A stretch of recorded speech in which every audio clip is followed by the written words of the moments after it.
All right, are we ready? April, are we ready? Sure. Okay. Well, that's 7:01. So I will go ahead and call to order the committee of the whole meeting for Monday, January 25th, 2021. First discussion, we have items from the mayor. Yes, thank you very much. So I think I've shared with you previously that Bonnie Gard, a longtime Gahanna employee, had notified us or shared her announcement probably about a month and a half or two ago that she had intended to retire. I think Bonnie loves to travel, and I hear she loves Disney destinations. And so I think she's thinking that maybe Walt Disney World needs some code enforcement. So she's, but I can't guarantee what she's going to be doing with her free time. But I do have a proclamation. This Friday will be her last day in the office. And I say that with air quotes because she's largely been working remotely. But I do believe she's going to pop in here on Friday so that those of us who are here can say goodbye to her. And I think we are also trying to arrange a Zoom call so that people who have worked with Bonnie through the years can say goodbye to her and share their congratulations for her retirement. But I do have a proclamation because Friday will be known as Bonnie Gard Day. So with your indulgence, I'd just like to read it. I believe she is on the line here tonight. So yes, I am here. Thank you. Wonderful, Bonnie. Nice to hear you. Thank you. If we were meeting in person, we would be in chambers and I would be presenting this to you in person. So we will have to just make do this way.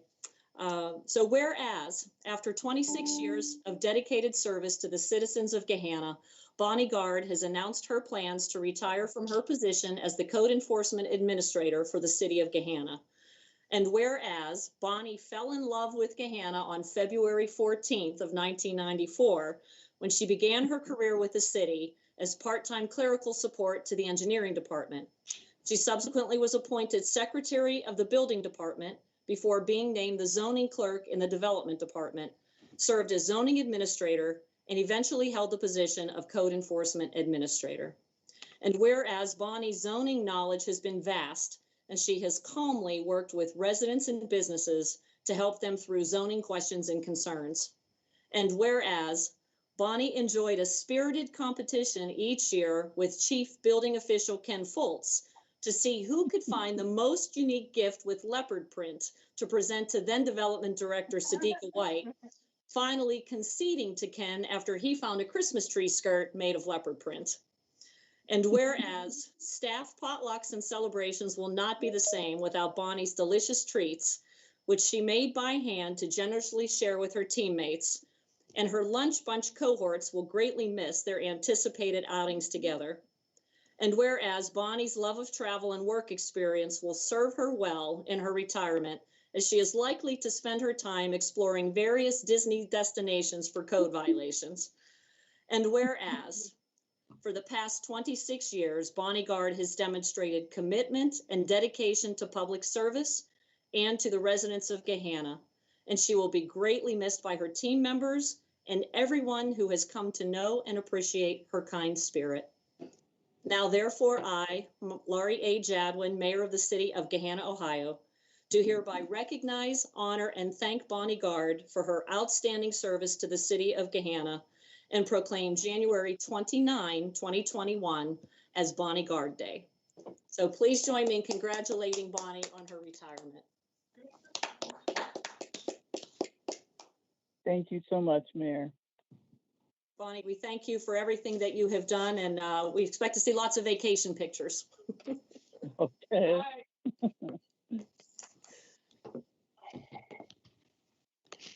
Okay, congratulations, Bob. Next up, we have items from the Clerk of Courts. Ordinance 001-2021. Yes, thank you very much. And congratulations, Bonnie.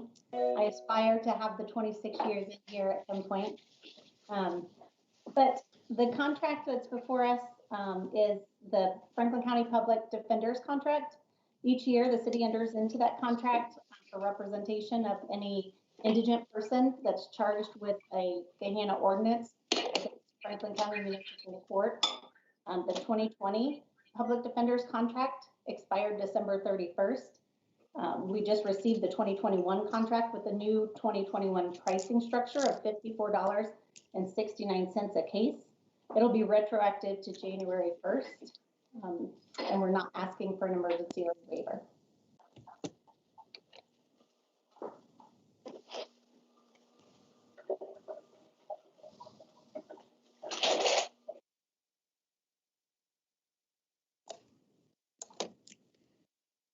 Does the dead silence mean that we shouldn't say, how about consent agenda? You're on mute, Nancy. You're on mute, Nancy. I'm on mute. Sorry, I was. This is like, Are we okay to move this forward, then put it on the consent agenda then? Any objections? No, seeing none. Okay, all right, so this will be 0001 be on the consent agenda. So no need to come back to committee for introduction, no need to come back to committee, and then consent agenda. Thank you. Thank you. All right. That was quick. Okay, next, items from the Director of Public Service and Engineering. Good evening, everyone. As always, I have a handful of items for you this evening. Our first item tonight is a permission to bid our 2021 street program. The 2021 street program will consist of asphalt resurfacing, crack seal, and street rebuilds on various streets. The annual street evaluation and rating has been completed, which identifies maintenance needs for the streets. The anticipated list of streets and associated maintenance should have been sent to you recently by the mayor, is on its way. We will finalize the map and the list of streets once the bids are completed. So we are requesting permission to bid the 2021 street program. Yes, and for those council members, if you have not had a chance to check your email, I did send it shortly before council. My apologies, I was stuck on a conference call. Grant had sent me an updated version, so you should have that for your reference. Again, as he noted, it's a tentative draft version of the program. It's not necessarily needed for tonight's motion, but wanted to make sure that you had it as a reference point. Any other questions? Okay, No. does this doesn't need a second reading, right? It's just a motion. Correct. Is that correct, April? Yes. Okay, so we could just have, everybody okay putting this, is it okay on the consent agenda? Yes, ma'am. Yes. Yes. Okay, so this will be on the consent agenda. Okay, thank you. Next one, 004, 2021. Yes, our next two items are somewhat tied together. The first one is the permission to bid the residential waste collection or refuse collection contract. Gahanna is a member of SWACO's Solid Waste Consortium #1. That includes Bexley, Dublin, New Albany, and a handful of other cities and townships. The city is grouped with the city of Reynoldsburg based on uniformity of services, number of households, geographic location, and days of the week. The current residential waste collection contract term is from 2019 to 2021 with 2 one-year renewals. The contract does state that optional extensions of 2022 and 2023 may be mutually agreed upon by both parties at an adjusted rate. The consortium has reviewed the extension language with legal counsel, and the language has been reviewed with our city attorney as well. Both have determined that a renewal legally cannot be negotiated. Since we cannot use the one-year renewal option, we'll need to bid for the collection services starting in 2022.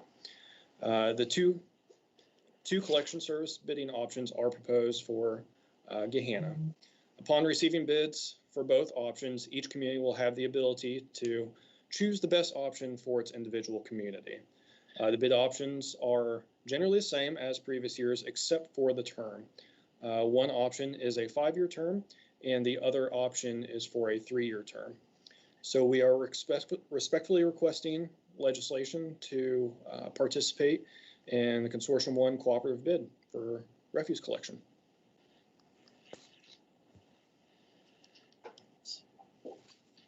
So let me, okay, so this is just for 1 year, is that correct?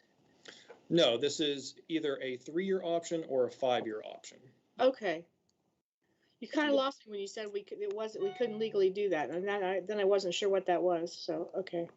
The previous contract had the option of 2 1-year extensions, which would have been 2022 and 2023. However, upon legal's review of it, they determined that we could not negotiate a price outside of competitive bidding. Gotcha, okay, I see, now it makes, okay, thank you. Any other questions? Just to make sure I understand, that's both bids for both will come back, 3-year and 5-year. Correct. And we'll have the option to choose 3 or 5. It's just a motion, right? Right, Yes. okay, so any other questions? Yeah. All right, is everyone okay with this on the consent agenda? Yes. Okay, all right, consent agenda, thank you. The next item is permission to bid recycling processing. As noted previously, we'll be cooperatively bidding our residential waste collection contract and recycling processing contract through the consortium. Within the consortium's process, recycling processing is bid first, as these prices are built into the refuse collection contract. The refuse collection contractor pays the recycling processing fee, and subsequently, we pay the collection contractor. Our current contract has renewals that can take us through 2023.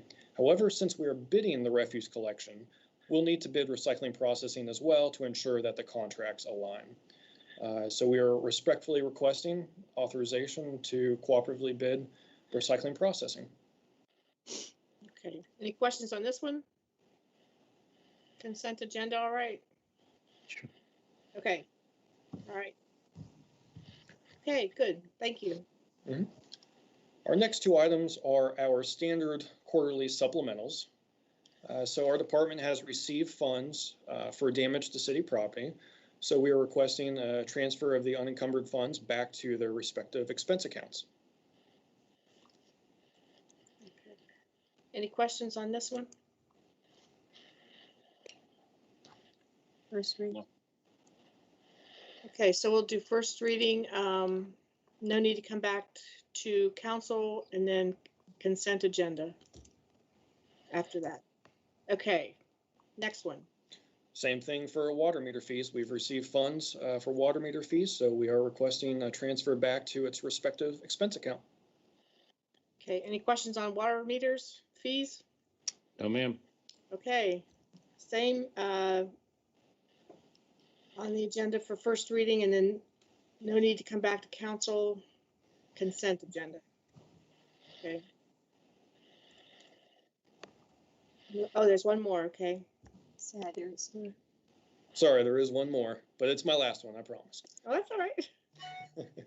So the last one is a resolution of necessity for a sanitary sewer assessment for 3737 Hines Road.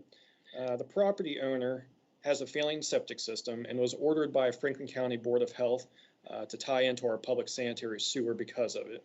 In order to assist the resident with paying their connection and capacity fees, the owner has requested to pay the fees via property tax assessment over the next 20 years.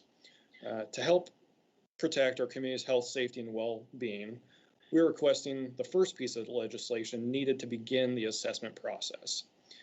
Once council adopts a resolution of necessity, which proclaims the need for the assessment, the clerk of council will send a letter to the affected property owner with the assessment amount and ask written confirmation that the property owner wants to participate in this assessment. So we are respectfully requesting council adopt a statutory resolution to declare the necessity and intent to appropriate certain real estate for the property located at 3737 Hines Road in Gahanna. And does this resident want to do this? Yes, the Okay, resident has asked for an assessment. okay, all right. Any questions on this? Only question. I'm sorry. Go ahead. No, go ahead. Only question was around just make sure I understand the usage of the term appropriate. It implies to me that we acquire the property. I know that's not the intent. So is there a definitional thing there that I need to understand. I would look to the city attorney. We looked at this language as well, and it has to be very specific to follow a Ohio Revised Code. I don't know if the city attorney has more to add to that.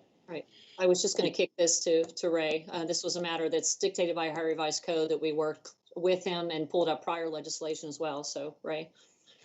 Yeah, I agree. I thought that was a very strange use of the word, but it is the word that they use. I'm guessing it doesn't define it or why they actually use that particular word, but I'm guessing it's because we are putting a lien basically on their property. Okay. Is my assumption. Thank you. Is that your legal opinion? Yes. Does, Ray,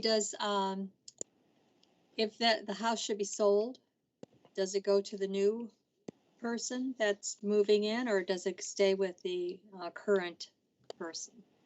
It would go with the land.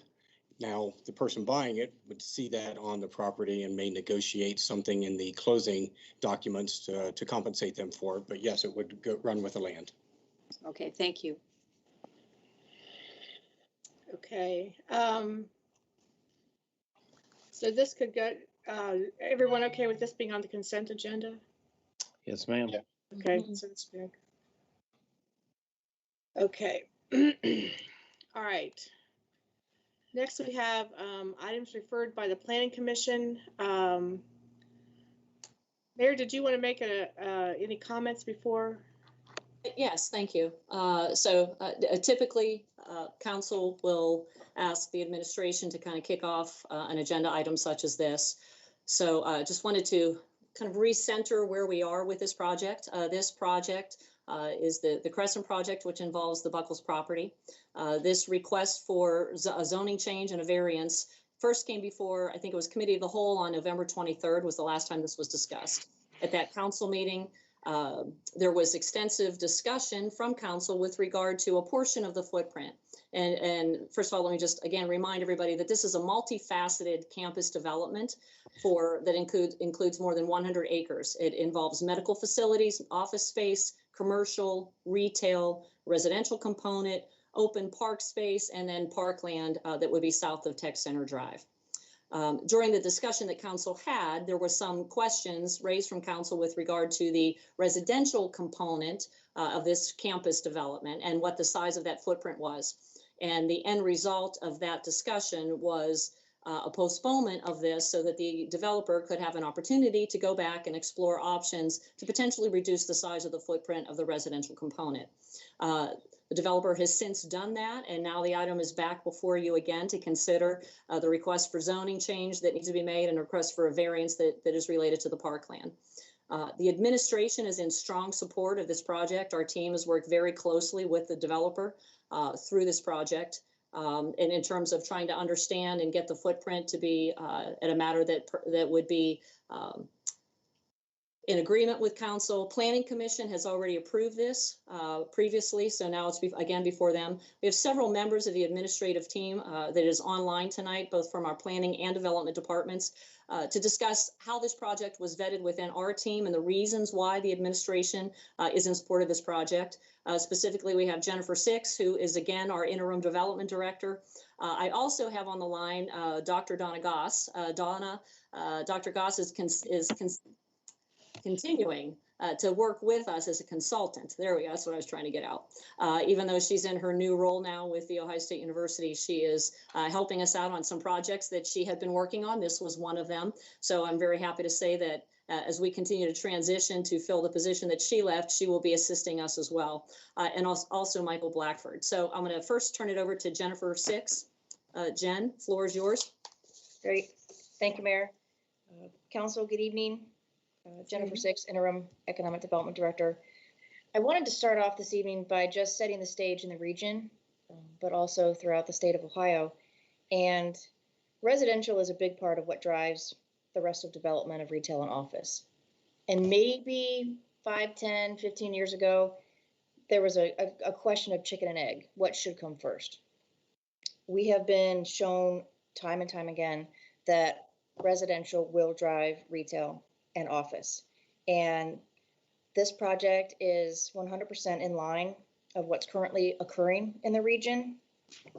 And I would like to call attention to our own land use plan that mentions that Gahanna has significantly more single unit detached houses than anywhere else in the county, maybe Jefferson Township.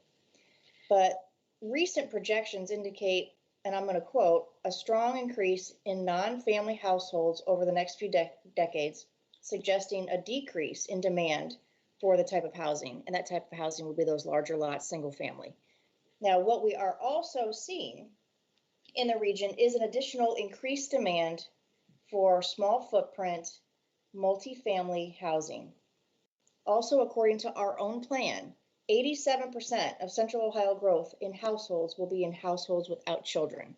And I would also then point you to two recent developments. One is Hamilton Quarter on Dublin Granville. There's 800 units there. My son actually lives there in HQ Flats. And I will tell you, he chose that location because it's close to everything else, including his office. And he is in a 1-bedroom, 1-bath. It's just him and his dog, and he pays $1,200 a month. There is a demand. These millennials are moving in, and eventually they will probably take over some of those larger lots, larger houses when they have families. But the demand is there, and it is real. I'll also point you to Norton Crossing, 360 units, and that's right down the street in Whitehall. So I say that to you now because MORPC has also identified that we need to diversify our housing stock. And we are poised and ready to do that. And you will hear from a developer, Mr. Canini, this evening.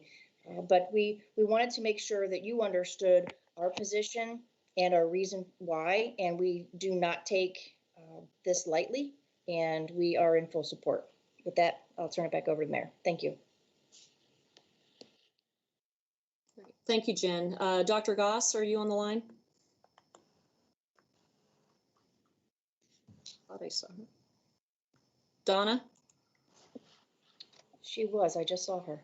I know. I saw her on here. There she is. She's muted.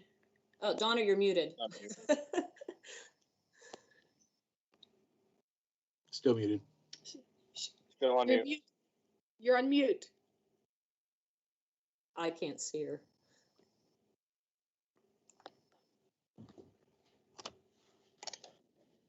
Is it *6? No, She's on computer audio. Huh. But the computer's muted. Yeah, I don't know why.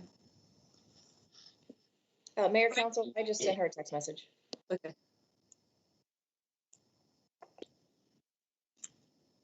Well, I'll just wait a few seconds to see if she's able to resolve that. If not, we'll move on to Michael and come back to Dr. Goss. Let me see if I can make 1 second.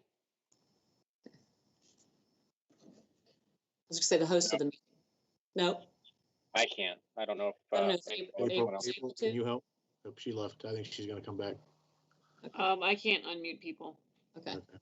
All right. Well, then we will, in the spirit of time, I don't want to waste everybody's time, but I know she'll get back in here. So let's move on to Michael and we'll circle back to Dr. Goss. Thank you for your patience. Thank you. Michael Blackford here. Just want to very high level cover some of those changes, or I can wait because it looks like Donna has re-entered the meeting. Donna, just in time. Thank you. Can you hear me? Yes, we can. Okay. Okay, and now can you see me? Yes. Yes. Yay! All right, I just logged back on and off again. I'm not sure what happened there. So thank you for your patience while I had that little technical glitch.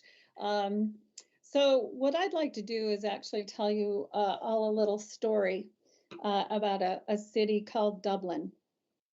Once upon a time, it was a sleepy little village until access to 270 became available. And then the founding fathers decided with that exposure, they really wanted to be the home of corporate headquarters. And so they established the Metro Center area, which had frontage on 270 and France Road, had all kinds of wonderful access, and they recruited all kinds of corporate headquarters and businesses to locate there. And it was very successful until about 2015. And then all of a sudden, it seemed like the desires of the businesses were changing and the workforce was changing, and people wanted amenities that were closer to work. They wanted walkability. They wanted to be able to have other establishments and things nearby so that they could live, work, and play, and that whole environment started. And this whole notion really hit home in about 2016 when Dublin's premier employer, Cardinal Health, decided maybe they didn't want to stay in Dublin anymore because they had 5 different locations and they really wanted to locate somewhere where they had walkability and their employees had access to other services and amenities. So with that, the team structured an economic development agreement that was pretty creative by all standards. The city acquired property next to the old Nationwide building and built the corporate, a parking lot for Cardinal Health, and then also entered into an agreement to rezone property that's on France Road, so a mixed-use development could be built there. And that was the impetus for the Dublin Corporate Area Plan, and that really facilitated new investment in infill development, which is going to include retail mixed-use components, including residential. So those updated zoning regulations are really intended to revitalize the area. That was called the Legacy Office Park for a reason, but it was old and dying. And without those amenities and those that availability, it's really difficult to attract businesses there. And I offer that story to you as a lesson learned from the city of Dublin, and I hope you'll take that to heart. With that, I'll turn it back over to the team. All right, Michael? Thank you. Just really quickly covering a few topics. One, I'll cover, sort of just high level what the change is from the last time council saw this request. At council's request, the applicant did reduce the footprint of the project, the residential portion of the project, by about 2.5 acres. Reduced unit total by about 70. Again, what we're asking here tonight, there's 2 applications. Really, it's a rezoning from select commercial plan district, which is an office in commercial zoning, to multifamily residential. So we're not really approving landscaping. We're not approving building design. We're approving the ability of the applicant to develop a small portion of their overall footprint with residential. And I say small because it's over 100 acres in total that they own and control.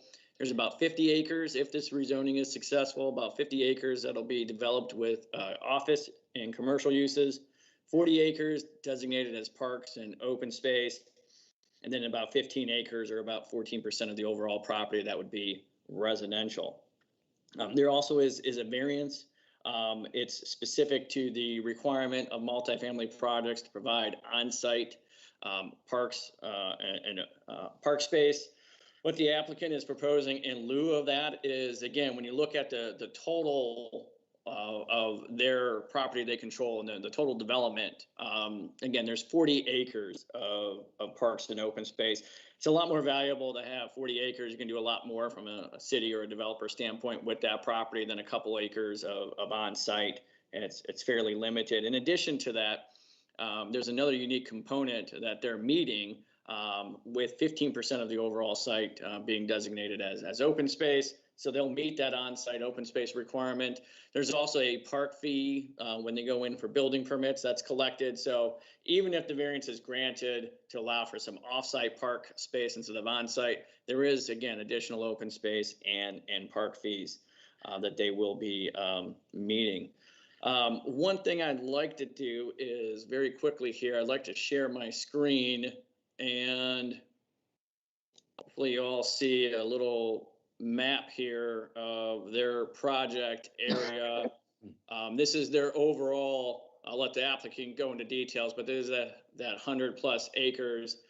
Their footprint that they're proposing is a little bit smaller. You have that in your revised materials. Again, that went down by about 2.5 or so acres there. But again, what we're really looking at is an overall 100-acre project the rezoning before you is just a small component of that. But as Jennifer and Donna spoke about, really the office dynamic has shifted quite a bit. On your screen right now is an area map. Right here in purple is the approximate location of the proposed rezoning. And I think it's really key, a couple things that were said. And one is, sort of the Dublin's issue with sort of a lack of diversity in their uses and how they're trying to achieve that, and sort of that current state of office. This area in blue is the city's primary location for office uses. And I took a trip out there this morning to see what that state of office is. And what I found was a bunch of empty parking lots. So these are I went to about 10 different sites. I don't have 10 pictures, but before you, but these are sites that a year or two ago, when I would have paid a visit, met with the businesses, it would have been difficult to find a parking space. But now you see empty parking lots everywhere. And this is on a Monday at about 10:30. So this is sort of peak times. And this is common. This is so common that in my trip around this area this morning, I saw 16 different properties that had for lease or sale signs. So again, when we're really talking about this area, and again, it's almost all office, there's really a lack of diversity, like our land use plan and MORPC, and what business owners and CEOs will tell us is that their employees are looking for new housing options. They're looking for, amenities, someplace that they can do more than just go to work and then leave. And this area really lacks that. So, this would be a new housing opportunity that would really help all these major employers in this area. And, again, we're lacking, especially this particular building, which is on Tech Center. I've been here probably a dozen times, and it's been difficult to find a parking space. And, I can count the amount of cars on basically one hand that's out there now. So I think it's important to, really consider this area and what the state of office is in the city. Our last professional office project, in case you're curious when that was April of 2018. So it's been almost 3 years since our last professional office request that we have seen. Again, it was kind of touched upon the current state of what those housing demographics are, what people are looking for. We identified back in 2015 through the economic development strategy that we needed additional multifamily opportunities. And that was in an economic development document, not a land use plan. And it identified that we needed up to 600 rentals. It was very specific over a 10-year period. And since that document was approved, we have built 0. So the city has not had any building permits pulled for any rental properties since that economic development strategy was approved about 4 or 5 years ago. Again, I'd just like to reiterate that tonight you're considering a zoning change and a variance. If it is approved, then I would go back before Planning Commission for final development plan, architectural, landscaping, all those elements would go back before Planning Commission, and Planning Commission did recommend approval of this request. Thank you all very much. And I would turn it over to Mr. Kanini and Hodge, I believe. Thank you.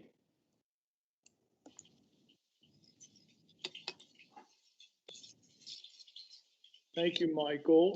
Mayor, thank you, Jennifer, Donna, everybody for your pre-comments on the project.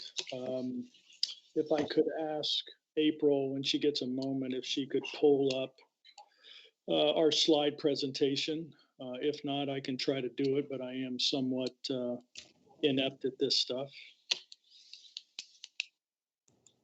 And while April does that, I would like to give my best to Bonnie Gard and the proclamation for her this evening. I've had the pleasure and honor of working with Bonnie for many, many, many years, and I've always enjoyed working with her, and I'm going to miss her. And I'm very happy that she's moving on to enjoy her life. So congratulations, Bonnie, and all the best. Which, I don't know if I can pull your files up. I've got like 5 different screens I'm in the process of using here. April. David had sent you kind of I think it was 4 slides that we We have those slides. Does everybody have them in their We file? have those slides, yes. Okay, wonderful, They wonderful. show the, Or Michael, maybe you can share. Or, yeah. I- I don't have those, but if you want to Okay. email them to me, I'll pull them up. Yeah, I'll email them straight over to you, Michael. If it's a PowerPoint, sorry. If it's a PowerPoint, I don't yeah, I have. did a PowerPoint, not sure. Oh. exactly. Well, Larry, I think actually it's a deck of PDFs, right? It's a Yeah, PDF. the deck, three yeah, different- it is a deck of PDFs. It's just 4 of them. Is it All right. dated Just- 1/14/2021? I have those and I can pull those up if you just want to tell me which one you want me to go with. Michael, the first one honestly would be, let me pull mine up so I can kind of make sure. You can pull up the first one in the slide. Actually, I'm sorry, the second one would be ideal. Is that the wellness support letter? No, that would be last. Okay. If you could, it should be the second one that shows, should show a red outline. Scroll down, Michael. Oh. Go back to the one you had up and then scroll down. Yeah. parkland open space, 5.15 acres. There we go. Perfect. Can everybody see that one that Michael just brought up? I can't see anything that Michael brought up. I can see it. I can Yeah. see. Yeah, I've got it. Oh, there, okay. Great, thank you. In essence, what I wanted to, because again, you've seen this back in November, we had initially proposed a little over 17 acres of the 41 acres to be used for the residential. We heard comments from council regarding the comprehensive plan that was adopted a couple years ago regarding the 20% of that 41 acres be residential. We went back with our planners and our developer and looked at that and kind of revisited the concept of trying to do it on 8 acres. And unfortunately, as we studied it and you look at 8 acres and then you calculate out what is the requirement of open space, which in this particular rezoning is 15%. And then you look at how do you effectively build enough product that makes the project economically feasible. And as we studied 8 acres, it did force us to look to go more vertical, 3 stories versus 2 stories. What it achieved once you created the necessary parking requirements, which in turn eliminated essentially any garages, because again, we're trying to squeeze so much on 8 acres. It really created a situation where we couldn't offer enclosed parking. We could only offer surface parking. And economically, it didn't make sense for those plus or minus 150 units to justify our developer to commit to the other amenities that go with a higher end apartment project to be competitive in today's market, which is the clubhouse, fitness center, pool, business center, all of that. So we started to look at it and said, do we really want to go that direction where all we're doing is creating a very basic, doesn't move the needle competitively against what we're seeing all throughout the region, which is the multi-story units. So really, I think that 20% number, and again, I don't fault those on that workshop team and the planners, but I don't believe they looked at it from an economic standpoint and really just looked at it as just kind of a percentage. But when you dig deeper into what that percentage creates at 8 acres, the economics don't make sense. The other problem with that we found or that we know will occur, our goal here is to bring a mass of people that will be here beyond 5 o'clock. we need people living here 24/7. And hopefully those same people, a portion of those are working in the campus. And not only what we're proposing campus-wide, but also tying back to what is Central Park. And again, I've mentioned this before, the reason why we called it Crescent at Central Park is to really tie it all together, which is what the goal of Tech Center Drive was when the city spent the $8 million to build it. So unfortunately, when we can't bring that mass of people, we're not going to be able to attract the retail users, the restaurants, the services that, as Michael alluded to and Jennifer alluded to, and Donna did in her storyline of Dublin, it's not enough mass of people beyond 5 o'clock. So we, in essence, appreciated what the comp plan was asking us to do. We appreciated what some of the council members were asking us to do and look at. But at the end of the day, it just didn't make sense to go that path. So what we have here, and let me rewind just for a second. When you talk about going 3 stories, that's something now that creates, again, a product where you're not going to get a whole lot of folks that want to go to that 3rd floor, because you're not talking elevators, you're talking garden units that require stairs. So our goal with the plan originally, with the product originally, was a townhouse product, something that had attached garages, something that had the ability to have a mix of people, not only the millennials, but folks that are empty nesters.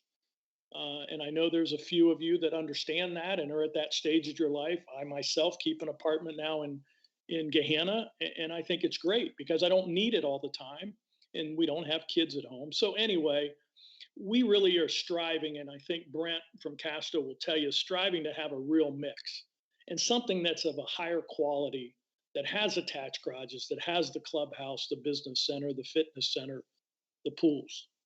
So fortunately, Brent and the team at Casto were willing to look at it again and really figure out, how do we make this townhouse product?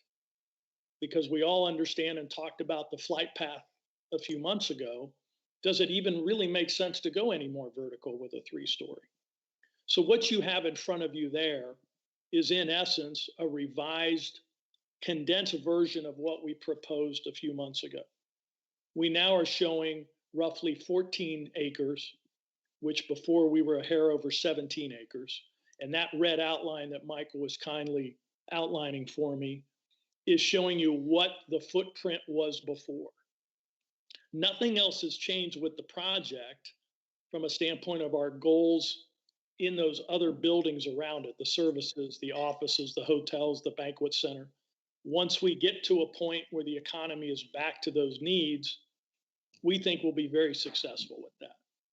And one of the focuses that we made in this plan was to look at, okay, let's remove some footprint, let's remove buildings. Where is it most advantageous to do that? And if you could, Michael, if you look up to the top area, that's where we took units out, along the freeway. Because at the end of the day, when you look at the comp plan, the recent comp plan, you can tell that the goal was to keep the visible, marketable sites along I-270 and along Hamilton Road. Those are the key locations for those uses. It would make no sense for us to move this product at 8 acres or 14 acres. It wouldn't matter to move it against those areas. That would be foolish from an economic and a marketing standpoint. And understand this, that when you look back and see the efforts from the planners and the team that worked on that, just about that time when that was being vetted through, that's the time that the Buckles family, with my permission, gave me, or with their permission, gave me the opportunity to bring on Buckles Court North, the 20 acres there to the east of what we're proposing tonight. It was at that point that they made, and I touched on this in November, they made a huge commitment, and we didn't ask anything of the city other than the opportunity to bring online some tax abated office sites. Because unfortunately, Buckles Court South, where Central Ohio Urology is now, at 13 acres just below us there, it is not abated. So there's no incentive there for anyone to come. And the only way we were able to get Walnut Creek Medical or Wellness Center done is because we committed to put almost $2 million of infrastructure in to create a 4-acre lot so that 40,000 square feet could be built. And now, on the heels of that, we're excited to announce just above that project, we just made a submission to Michael and his staff and Jennifer just 2 weeks ago. We now have a commitment from not only a few of the doctors and surgeons out of Walnut Creek Wellness, but a whole nother group of surgeons. We're going to propose, or we have proposed to the city, a 7,200 square foot surgery center. I think in your packet, you'll find a letter from the managing partner of Walnut Creek Wellness explaining where they are excited to know that we are in the efforts of trying to bring a true mixed use adjacent to their Walnut Creek Wellness Center. So again, as Michael alluded to earlier, there's a significant amount of office already, and we don't disagree that we want to see that happen as well. It would be foolish for us not to go after that. And now that we have the tools to do that with the 14 acres we still have left on Buckles Court North, we now have to have the other components to be able to attract these groups and these medical groups. And we're already in discussions with a couple other groups to do, Michael, if you could pull that map back up, what we were just on. We're in discussions with 3 other medical practices of different disciplines to do another medical building adjacent to this proposed surgery center. So the activity is there. And let's face it, I mean, right now in the COVID environment, medical is where it's at. And though Michael's tour today throughout the area showed empty lots, and we know probably a part of that is COVID related, but at the same time, you've got a lot of people that are working from home. And I think it would be important and at the same time foolish if we didn't start to look at how to put all the pieces together to continue to make the rest of Buckles Court North successful with office, and also the ability for us to bring some of those uses adjacent to our rezoning site here, along with the retail and services we want to bring. So really at the end of the day, it isn't just about the apartments. It's really about the big picture beyond the park that we want to do. And again, the economics of this project and just the apartments alone, the revenue that'll be generated from that is what we'll be able to use as tools in conjunction with the staff to create the infrastructures, the leisure trails, the paths, and all those things that we need to have happen here at the Crescent for it to be successful. Michael, if you could pull up also, speaking of that, the next slide, possibly. There's a couple more, and I just quickly touch on those since council has those in their packets.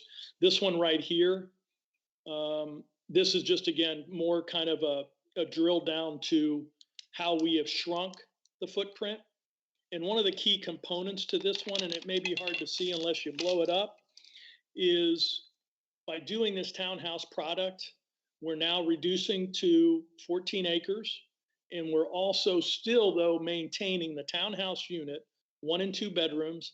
And we're most importantly bringing 86 attached garages and I believe 36 detached garages.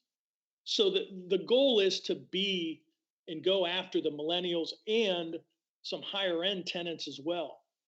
And as Jennifer alluded to, her son's paying $1,200 for a 1-bedroom at HQ Flats, which is also a Casto project. And again, we've selected Casto from a slew of developers that came to us because Casto is an entrenched company in the city. They hold their product. It isn't about build it and flip it to an investor. And I don't want to speak anything more of that. I'll let Brent take that. But the point is, that's why we're working so hard, and they're working so hard to really make this come to fruition, because I don't want to start over with anybody else. And I know you're going to be extremely disappointed if we brought somebody else to the table at the end of the day.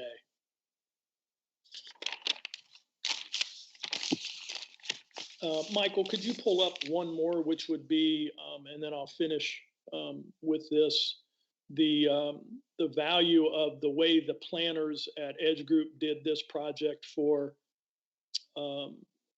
Brent and his team.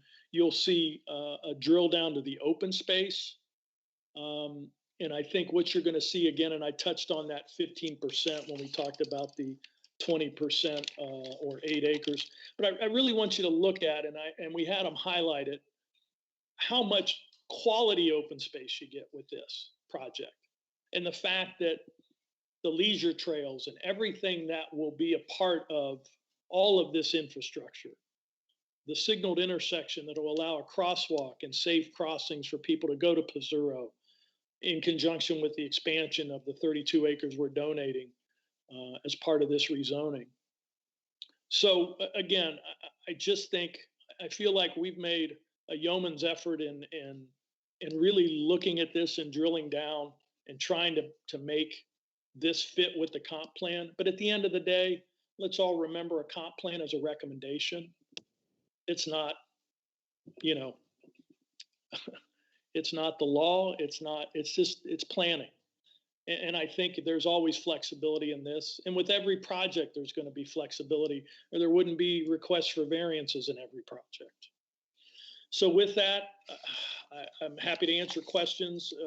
Anything related to the product itself, I'd like for Brent to answer those questions, but that's my synopsis, I guess, of what we're trying to achieve here.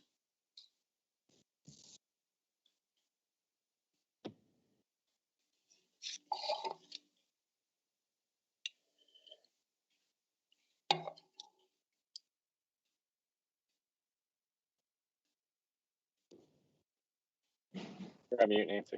You're muted, Nancy. Muted, Nancy. Thank you, Larry. I had a question. Has the parkland been given to the city yet? Has that been transferred? No, that is a condition of this rezoning at this point. Okay, all right.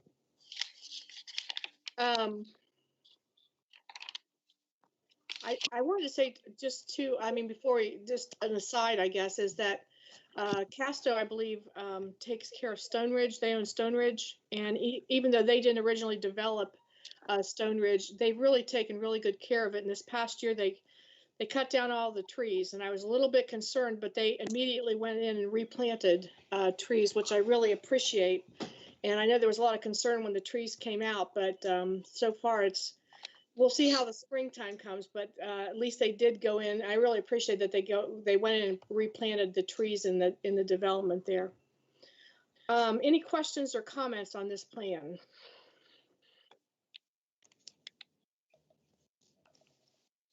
Michael.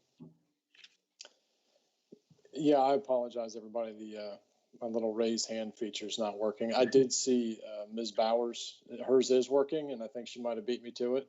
So I'm shaking your head now. Okay. You first. Thank you, I didn't see that one. Thank you. Thank you. Thank you, Madam Chair. I have a couple of inquiries, so I'm hoping that you might bear with me for just a second. I guess I'll start with the most straightforward of those questions. In previous committee discussions, council's been asked, implored even, to look at this globally. And the Crescent's being pitched as a medical campus. I think we all would love to see that. Medical cannot be offshored, or it's very difficult to be offshored. It is something that is very difficult to do remote. And it's also a secular growth industry. It's not cyclical. So if it goes off as being presented, this has incredible value for the community. But going back to the global nature, part and parcel with this is a letter that was included from one of the managing partners at Walnut Creek Med Center, where they mentioned that they would like to see housing that's fit for their employees. Using that as a predicate, what's the expected range of rents for the housing component that's being pitched here today? This is Brent Sobchak with Casto. Good evening, everyone. So to answer your question, it would range from $1,100 to $2,000, depending on unit type attached garage, and unit size. Okay, perfect. Thank you. And then the other item that I'd like a little bit of clarity on, we've heard from the applicant in previous committees that they have commitments. I'll be honest with you, I don't know what that means, if those are legal or if those are just word of mouth, verbal, oral agreements or understandings. But nonetheless, the statement is that they have commitments on various future development items. Chief among those is obviously the office space. That's the one that has the most payoff for the city and by extension, the community. In more than one discussion, it's been, or council's been, let me take a step back here. It's basically been stated that the residential component will be a catalyst for the higher value construction. Again, this is the hotel. This is the office. What assurance does this council have that those higher value projects will move forward? And I can ask that question another way. How can you, I guess, assuage any concerns that any of us may have that have granted a rezoning on this particular residential component, that after some passage of time, you won't come back with a statement that, sorry, the market has changed, and there's a request at some future date to build more residential on the western side of this access route? Mr. Schnetzer, I first off, I don't know if I misled council in my previous comments this evening that this was strictly a medical campus. That is not our goal. We are obviously open to all types of office uses, both large and small. It is just fortunate that we have been able to attract the medical at this point and now the surgery center. And we believe that with the surgery center, we will probably see more medical, as I mentioned earlier. We are in discussions.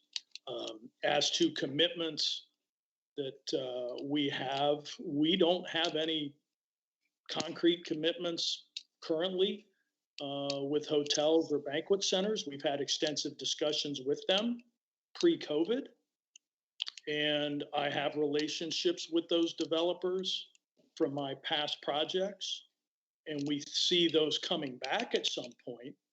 But I think COVID, of course, has thrown quite a wrench in that from that standpoint. But that doesn't mean we aren't using all our efforts to pursue everything we can here. We have CB Richard Ellis and their team, their top office team, Molly Leach and Donnie Matzenoff, who also handle quite a bit of the Easton office market. We have assigned them to market all the office use, and we most likely will bring them in to tag team on this site. But one of the things that's important to understand, I think, is that we only can offer currently, once the surgery center gets underway, we will only have one more site on the western side of Buckles Court North. Everything else will be freeway visibility. And we're hoping that we can begin to attract private businesses and other non-medical uses for that visibility factor. And the fact that we have the abated property to do that. We currently, prior to Buckles Court North, as I said earlier, we didn't have that because Buckles Court South did not offer that abatement. So anywhere around the city, and Donna and Jennifer can probably chime in, we're competing against those towns like Whitehall now and New Albany that offer those abatements and offer that freeway visibility, all the things that they're looking for, as well as those services and restaurants and retails and so on. And I think employers coming to Central Ohio, and I think Morpsey can tell you this, the companies that are looking at Columbus are looking at Columbus because of the value of the millennial brain factor that we have in Columbus, these young, educated people. And I think for them to attract those folks, those young employees, at this comfortable cost of living that Columbus has to offer, you've got to have all those pieces, including the residential. So that's, I think, where the basis for what we're trying to do here really is. But at the end of the day, we're going to pursue everything we can, but we have to be competitive. And right now, we're just not. When you compare us to, it's hard to say Whitehall, but Whitehall right now is truly ahead of us. And we know New Albany has been in that northern quadrant of Hamilton Road, Columbus at 161.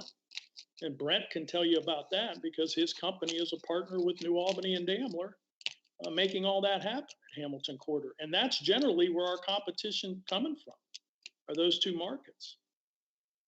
So that's really where the basis of all of this comes from and the reasoning behind this. Now, understood. Will we ask for more residential? You know, I'm working for a family and doing my best to resurrect something that's been sitting vacant for going on 12 years. And I'm at their mercy. But I think with the team we have in place and the team that the city has in place, that I think we can do this and stay competitive to where we won't need to do that. Now, is there a component of senior housing that may come down the road? Possibly. The Taylor Road project that was so contested that I did for the folks at Trilogy Health, they wanted to be at Crescent. And matter of fact, they were happy to take 10 acres at Buckles Court South. But the previous administration told me to take it elsewhere. They didn't want it to go there. But it had a medical rehab component to it that I thought was ideal to put there to really jumpstart what we were trying to do before we even spent any money on Buckles Court North. But again, will that come around again? I don't know. It's going to be some time, probably like the hotel industry. But I think you understand it as well as anybody, what's happening in Wall Street and what happens with hedge funds and these SPACs that are going on. I mean, it's the digital market. I mean, we'd love to get some digital companies to come. You know, we need some incubator space. It would be ideal if Jennifer and I could earmark a 20,000 square foot building over here that's abated on the freeway to be an incubator building. And get together with the CIC and come up with a way to make that happen. So that 5,000 square foot user becomes a 50,000 square foot user. So, you know, I think I understand how this works as you do. But again, that's our perception of how this thing can be successful at the end of the day. Thank you for that, Mr. Canini. I guess a follow-up to that, and maybe this is best directed towards the administration, in particular, Ms. Six or Dr. Goss. Are there any other tools that are being used elsewhere that could be applied here that would increase the probabilities that those more value enhancing types of projects would occur elsewhere? Again, this is being all predicated on the basis that what's being proposed now is the extent of the residential, and that for this to make sense for the city and by extension the community, we would need to see some higher value uses go in those currently undeveloped sections, again, hotel and an office. Mr. Schnetzer, if you don't mind, I may jump in and provide a little context here with my partner, Aaron Underhill, who's here next to me. But if you prefer that answer comes from the administration, we're happy to stand by and put our input in after that. Yeah, Mr. Hodge, it's nothing personal. I think that, you know, I would view Ms. Six and Dr. Goss as perhaps maybe their interests are more aligned with what I'm trying to accomplish here. Again, I'll put it bluntly. If we grant this rezoning and residential goes in there, my expectation, and I don't know if this is shared amongst my colleagues, is that will be the extent, that will be the limit of the residential that goes down there. The residential is being pitched as a component that is necessary to build the road and pay back for the road, so to get the infrastructure in there so that it lowers the cost for those other higher value uses. It's being pitched as necessary to support the office. Again, this whole idea of live, work, play. But at the end of the day, it does not in and of itself add a ton of value to the community. Residential does not add a ton of value to the community. Is it necessary? Yeah, everybody's building it everywhere. Central Ohio is growing. But this city does not have a ton of vacant land upon which to build office and job centers. And so using that as a basis, I am expecting that the future development that occurs after this be those higher value projects, that we don't find ourselves in 2, 5, 7, 10 years in a situation where we say, we misread the market. We need to put senior living on the other side. We misread the market. We need to put more apartments on the other side. That would be problematic. And so I'm looking for tools or something to where the city can ensure that what we are being sold today and in previous discussions actually occurs. If I can jump in, Councilman Schnetzer, I think that we can answer that. The question that you're asking is something that we have discussed internally, given reflection upon council's conversations over the previous committee meetings and understanding what your concerns would be and how we might be able to best address those. So with that, I'm going to direct this question first to Dr. Goss, because again, I've spoken with both Gen 6 and Dr. Goss on this as our development team. So Dr. Goss, can you speak to that? Sure, yeah, I'd be glad to. I mean, I think what we've tried to convey here is that it's no longer build it and the labor will come. The tenants are going to go where the labor exists. And this is something that Jennifer and I have both experienced in terms of economic development. You need to have that locus of energy, that vibrancy, that residential component in order to draw the new businesses there. While I fully appreciate the land use plan and all the parameters that were established, and I totally agree with the idea that we should leverage this piece of property to the highest commercial extent possible, the residential component is something that will bring those employers there. And I think that this is what it's hard. It might be hard to understand that equation, if you will. So the land use plan is saying that 20%, that was something that they threw out there and said maybe 20% is what you need in terms of a residential component in order to bring those businesses. And what Mr. Canini has said is that 20% doesn't quite pencil out in terms of the infrastructure costs and what it takes to develop this land to the quality that the city would like to see. Those infrastructure improvements, the roadways, all the utilities, all of those things that the project will have to bring in order to recruit those businesses are going to be dependent upon that entire development structure. So in my experience, it's always the first question that businesses ask is where their labor is going to come from. And I think with the medical, kind of creating this as a medical campus with the number of OSU graduates, even just that example, and being able to retain and recruit those students to stay in this area, it's just a great built-in workforce that's right there and ready to move to this area. With that, Jen, I'm happy to throw it over to you to relay some of your experience. Great, thanks, Donna.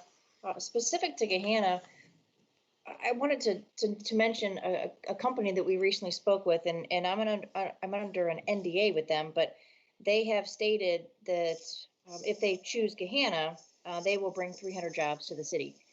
And they started asking questions about, well, where would they live? What's your housing stock look like? And we're beginning to pull all that data for them. But I will tell you that the residential will drive.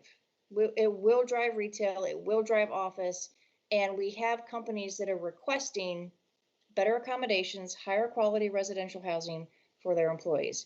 And that is one of the things, and I'm a site selector by trade as well. One of the things that we look for is housing stock. It's community culture. It's good quality housing stock. And we can talk about attainable housing, or we can talk about high-end housing.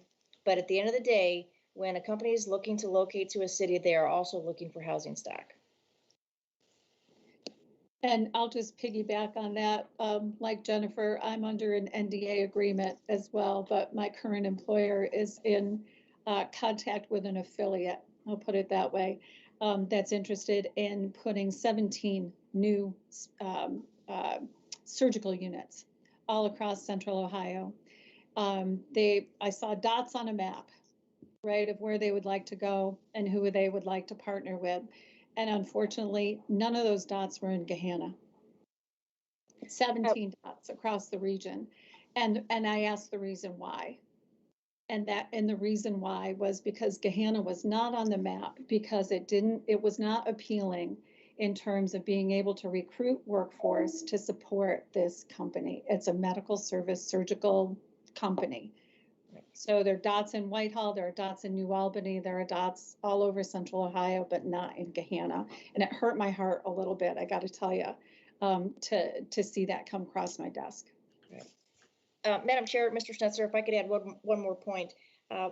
One of the things that we haven't really discussed, because it's not for this evening, but the development agreement will follow on the tails of this.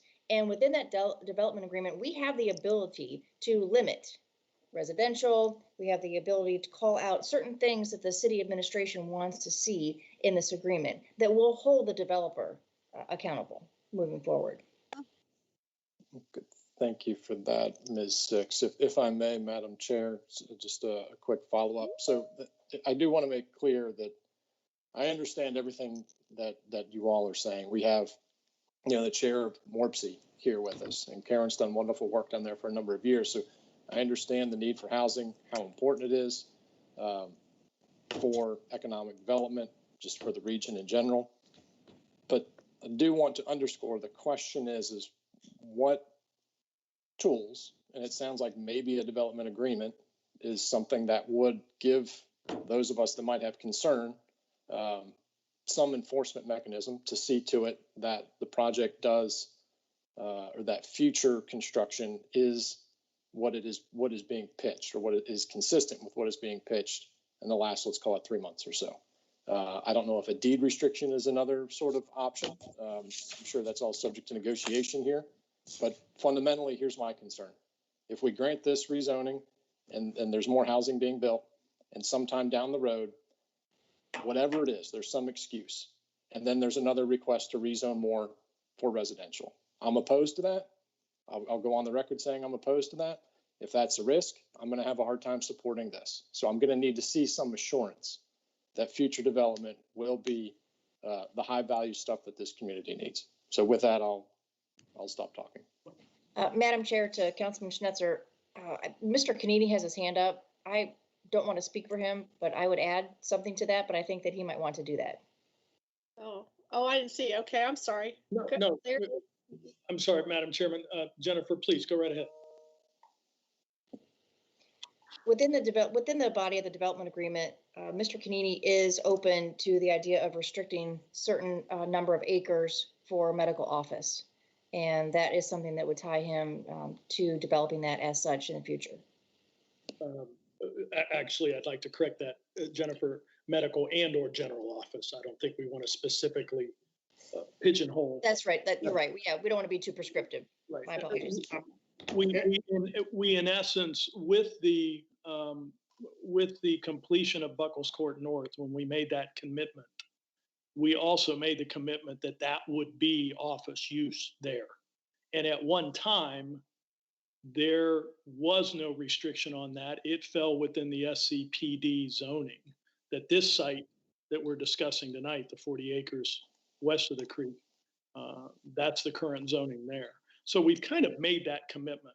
But along the lines of your concerns, Michael, we had discussions with staff and with our team. And I know David and Aaron want to speak, but I think they lost power. They may be back now. Okay. We came up with the thought that in light of us carving out roughly 4 acres of the residential, reducing it down as we have with what we've proposed this evening, that we would commit to, in the development agreement, to bring those 4 acres, if not more, hopefully, to this portion of the project. Because honestly, as I said earlier, I really think we're going to go on a run here with medical, with the surgery center now and another building on the heels of that, I think here soon, that we're really going to be down to about 10 acres of abated ground all along the freeway. So as long as we're competitive price-wise and competitive with what we have to offer in the project beyond just the residential and the retail and restaurants and the services, we think we'll blow through that pretty quickly, is my hope. And we'll have the need for more abated ground. And the only place we have to offer that, council, is on the balance of this 40 acres here. Because again, as I mentioned earlier, the south side of Tech Center Drive does not offer abatement on Buckles Court South, where Central Ohio Urology is. But anyway, I'll allow David and Aaron maybe to chime in as well with some of their thoughts, because we kind of really strategize this together. Thank you, Larry. Aaron Underhill here, and here sitting with David, but I've been sort of taking the lead on the economic development components of this project. And unfortunately for you, just due to the complexities involved, we do have a draft in front of the administration of what we would propose, but that has not been vetted with them yet to a point where they were comfortable, I think, going into detail on that this evening. So hopefully that's forthcoming soon. One of the commitments in that agreement would be to set aside some of the ground that is not being developed with the multifamily for a period of time pursuant to a deed restriction, a lengthy period of time, in order to say that it can only be used and developed for office purposes. One of the things going on with the current zoning on this property, it allows almost any commercial use under the sun. So as we sit here today, there are a lot of rights on there and to develop the property in a manner that maybe wouldn't be the highest and best use. And if our owners were not so patient, may go and try to grab the last dollar. But we're sitting here in a position where we can talk to you about a commitment to that office.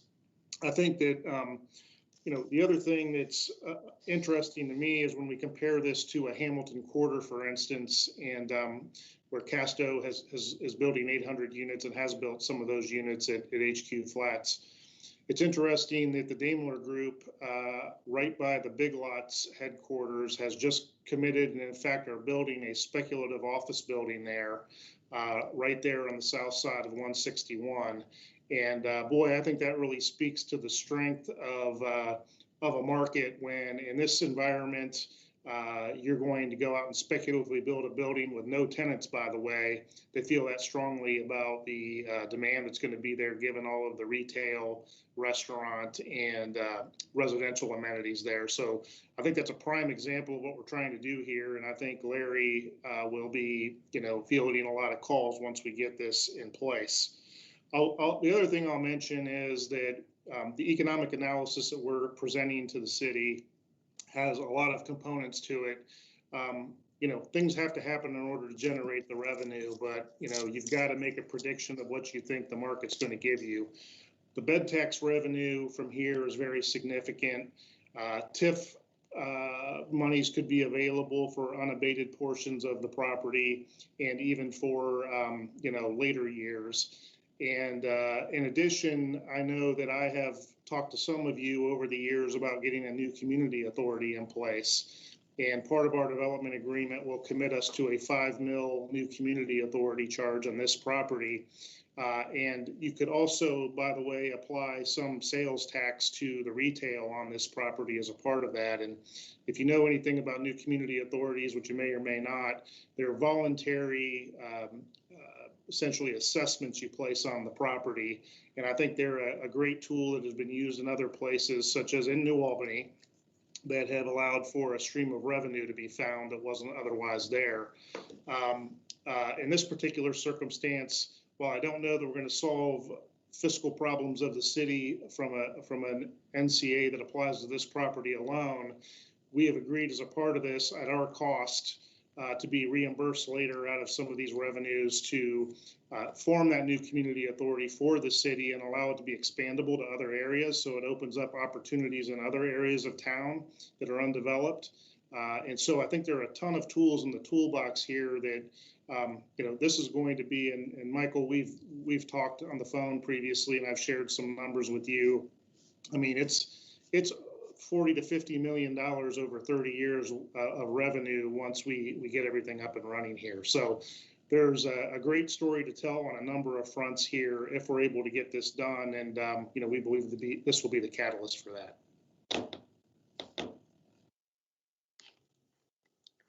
Okay, Michael.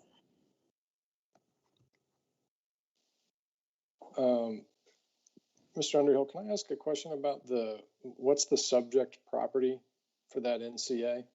Is it the entire global project that we're looking at, or is it just the residential component that we're discussing this evening?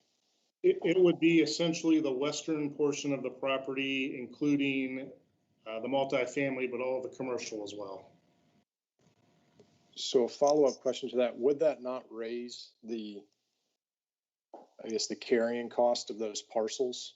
And to be more specific, there's been reference to it here, although maybe not directly, about the need for abatement in order to attract general office, medical office, some of these higher value uses. Can you help me understand how adding millage in the form of an NCA would make those properties more competitive? Yeah, great question. The millage we've proposed is about 5 mils, and as you look at the property tax bill, essentially what that would do is take what is an 80% abated property right now down to about 75%. So in the grand scheme of things, it's not that big of a deal, and candidly, it won't scare anybody on the commercial side away. So essentially, you're just taking that down a notch, but it's not significant enough to really make an impact. Okay. Thank you for that. Marissa, do you have a question?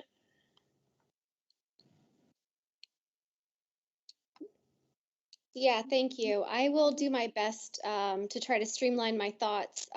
First, I think I want to thank Mr. Schnetzer. He's raised some really, I think, important and insightful comments. And I would wager to bet he's not alone in his concerns regarding this project.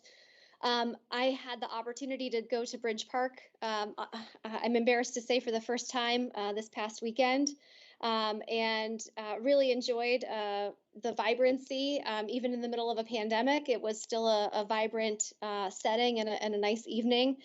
It was great to see that type of mixed use development applied in that new manner, and to really see kind of the modern take on mixed use over there. I wanted to thank Mr. Canini for re-looking at this project to make it, I think, maybe to be more responsive, probably to the asks of the talented development team that we have with Dr. Six and Ms. Six, Dr. Goss and Ms. Six.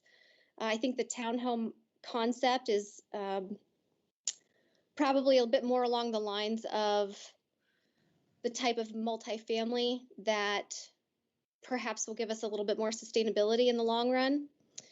So thank you for taking a look at that. I do have some concerns specifically around abatements and residential developments. Ms. Six or Dr. Goss, do we have, has there been any discussion about, I think Ms. Six, you used the phrase attainable housing. I'm used to hearing affordable housing, but have we heard any designation of units that would be more in that affordable or attainable economic range? And also, what type of environmental or kind of green initiatives are being included in this proposal? Madam Chair, to Ms. Bowers, we are looking at, we would certainly offer as one of our tools in our toolkit PACE financing, should the developer try to or attempt to have additional energy efficiency measures. When we talk about attainable housing, we don't talk about voucher systems or things like that. We talk about housing that is actually going to be more attainable for the workforce that is coming into the city. I would defer to Mr. Canini regarding the affordable housing question. I don't believe it's planned for this. This is Brent Sobchak with Casto. We do not have any formal affordable housing contemplated here. I do think we have done a numerous amount of workforce housing projects recently across different communities where that workforce component has become a critical component for some of those communities. There are kind of debt partners that we can work with if that's a desire here to incorporate some component of that. That would allow us to provide some percentage of the overall units to be kind of restricted to those AMI percentages that kind of fit in that workforce category. And so that's something we'd be comfortable doing. So. Thank you. Just as a follow-up, I guess, well, any environmental or sort of green initiatives that are being planned on this? Jennifer mentioned PACE. All of our communities meet the thresholds to qualify for PACE financing. So that there's certain requirements in terms of building standards and green standards to meet that. So this project would qualify for that. We aren't at the stage of deciding whether PACE financing is an option we would want to pursue, but we would meet those standards. Okay, thank you. And then just as a follow-up, Ms. Six, you used the phrase community culture, and I think Dr. Goss had referenced some other things that a community can work on developing to be vibrant and to attract a younger workforce. I guess I'm a little concerned when I hear deed restriction and office only, as I'm concerned about perhaps not, we had talked during the land use plan about truly a mixed use development on this parcel and whether or not there should be at least a market. I'm seeing little, markets kind of pop up around larger projects like this, or restaurants or other types of retail space. So my concern is that I certainly don't want us to be overly myopic in a pursuit of, well, let me say that this way. It seems that regardless of whether we're developing office space or whether we're developing residential or a mixture thereof, these types of services and retail spaces are going to be desired to support that. So I guess I would just caution, I'm not sure what those deed restrictions look like.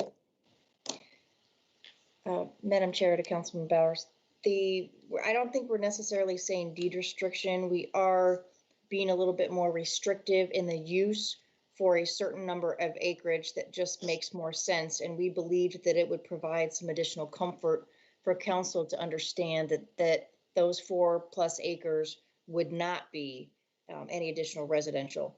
To your question of market or marketplace, or we can call it makerspace, we could call it, like Mr. Kennedy mentioned, incubator.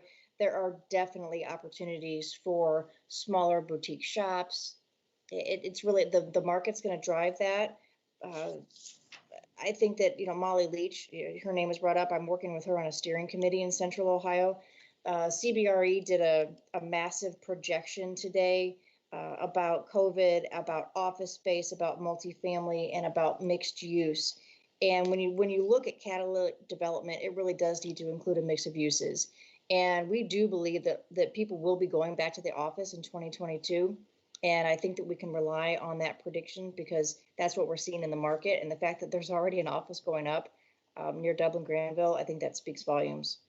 But I would say that we're trying not to be too prescriptive. We're trying to let the developer run the development plan, but while also taking into consideration some of the concerns that council had about not being too residential.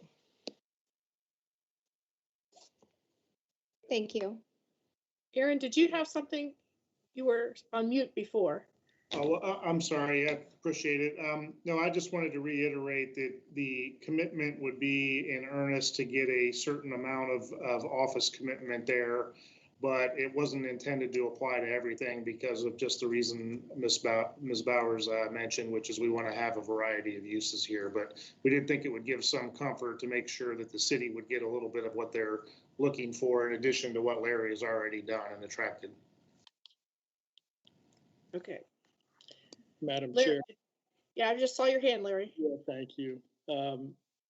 If I may, one of the things to keep in mind, just from a standpoint of an equation, generally you're talking about 1 acre will yield about 8 to 10,000 square feet of office.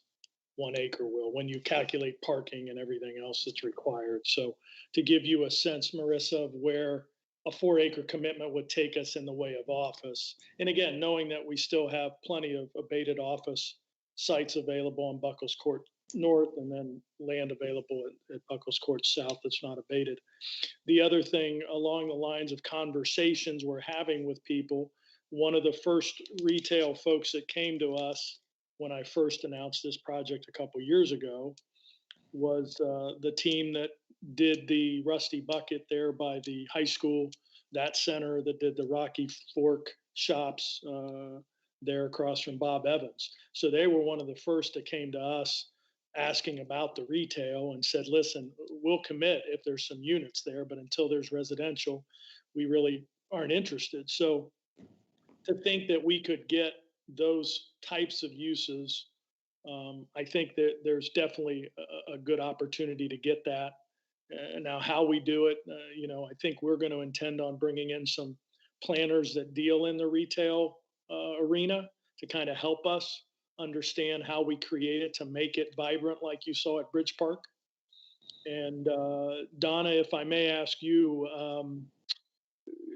from a standpoint of the timing of things at Bridge Park, since we really didn't talk about Bridge Park and it's probably one of the gems right now in Central Ohio, how many units are there from a residential standpoint? I'm just curious.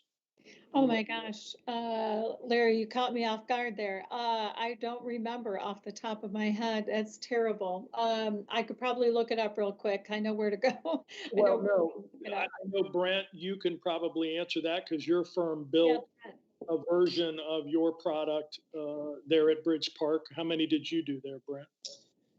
We did 420, and it was the first development in Bridge Park, wasn't it, Aaron?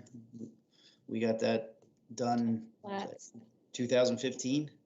Yeah, that's right. And I would be surprised if there weren't a pretty significant multiple of that number of units now in the area. Yeah, I think from a rental standpoint, there's over 1,200 to 1,500 right now. And probably 600 plus or minus rooms maybe in hotels, I would guess, give or take, and an event center and all the same things we're talking about. Yeah, there are two hotels now at Bridge Park. Yeah. So yes, that would be good. Donna, total acreage there, how much is roughly? 23 acres. All primarily vertical because they had the ability to do that there, where we're somewhat limited because of the flight pass. Thank you. Thank you. Madam Chair, on the Crawford Hoyne website for Bridge Park, it mentions 720 for rent residential units and 150 condos, plus the hotels, the hotel, the AC hotel, and then the Spring Hill Suites, plus the event center. And Jennifer, I would say that may include both sides of the river, the east and west. The Z building is on the west side, so that's also part of the Bridge Park development. So it could include that entire area. I just want to qualify that.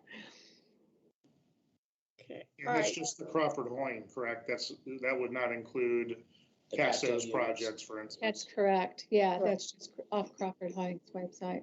Yeah. Okay, council members, any other questions, comments?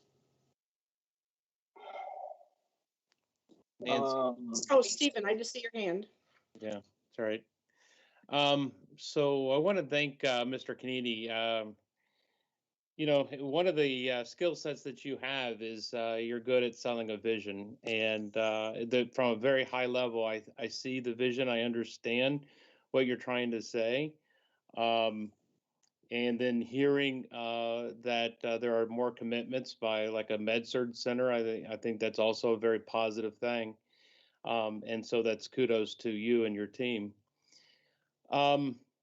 So in reducing the residential footprint, and I want to make sure I heard some things correct tonight, that in the reducing of that footprint, that you're going to fill up the space with commercial. Is that correct?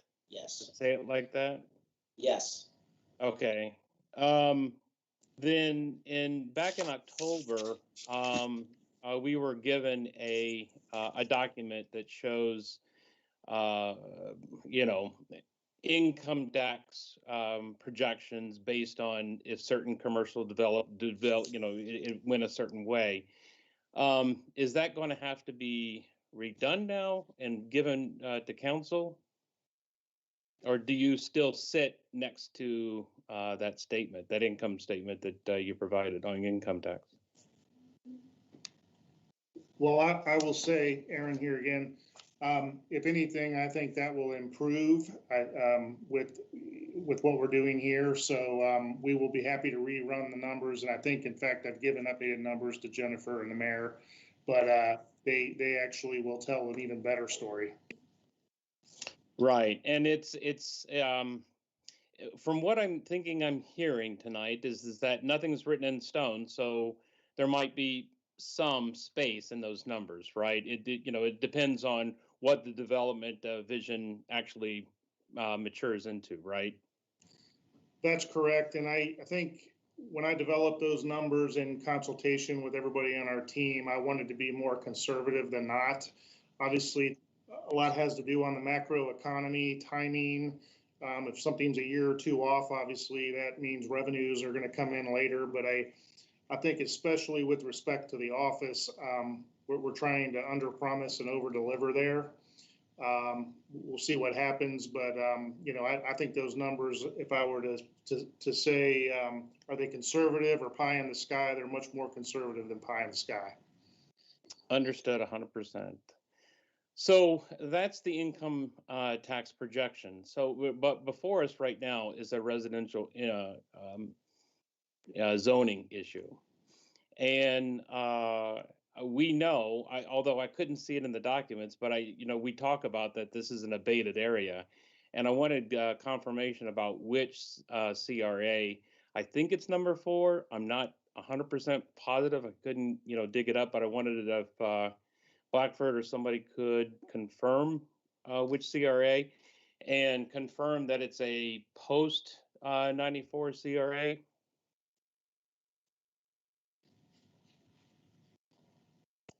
Michael might know that. Councilman Renner, it is a post 94 CRA. And is it CRA number 4? Yes, it is. Okay. So the other part of this then is that this has no bearing on the current administration whatsoever. And the previous administration, and I say that plural, administrations had programmed us to always remember that the Buckles track had this other component of the school compensation agreement. And so I guess I haven't seen that discussed in any of the records yet. And if it has been, then I apologize. But so I'm curious as to what the cost is going to be, because per that agreement, the city has to actually hold the schools or make the schools whole. Is that still correct with the Buckles area? I think that would be correct. And what I would say is we have not gotten to the discussion of the details of the development agreement yet, and actually analyzing those numbers and what that looks like, because we're in a zoning issue. And I know, as I think Aaron already stated, we did not want to bring that agreement forward at this time to start discussing about something that we haven't even had an opportunity as a team to discuss or vet with the developer and his team as well. So Jen, Donna, you want to add anything to that? I would add that we will be back before you with that development agreement and have the ability to dissect it thoroughly. One of the things that Mr. Renner, one of the things we were trying to do in showing those numbers previously was that there's a diversification of revenue sources. And while we're certainly understanding of the fact that there is that agreement, and hopefully maybe the city has the opportunity to reopen it. You know, for instance, the new community authority might be an avenue to open up those discussions and provide another means on a broader scale of trying to help, for instance, the school district with their facilities needs. Understood. And to be fair, I was just trying to bring to a current public discussion of some balance. I understand that we have a zoning, but we have economic or income projections, going forward. So we got to start talking about cost. Is there, not that this is associated with cost, but I lost track of what has a TIF on it. And so could somebody remind me which aspects, or if any, has a TIF on these properties? If I may, Stephen and Madam Chair, my understanding in digging through all the documentation, there was quite a bit of it related to the Buckles track. My understanding was that Buckles Court South, where the Central Ohio Urology building is, one of the reasons why the abatement doesn't exist there is because that was a shared revenue with the schools. That I know from the previous administration. They didn't allow it. Right. Right. I Okay. don't know all the details. Now, I think our goal, as Aaron alluded to and the mayor alluded to, I think now with our development agreement, and once it's vetted by everybody, I think it's finally an opportunity to look at hard numbers that we're trying to create here, so that there is something the schools can look at and really evaluate, because up to now there's been nothing more than vacant ground there. And until we created what we did with the Walnut Creek Wellness Center and building that infrastructure, nothing had happened over all this time. So again, kudos to the Buckles who aren't here to hear this, but they're the ones that made a personal $2 million commitment to get that road built, to get things started.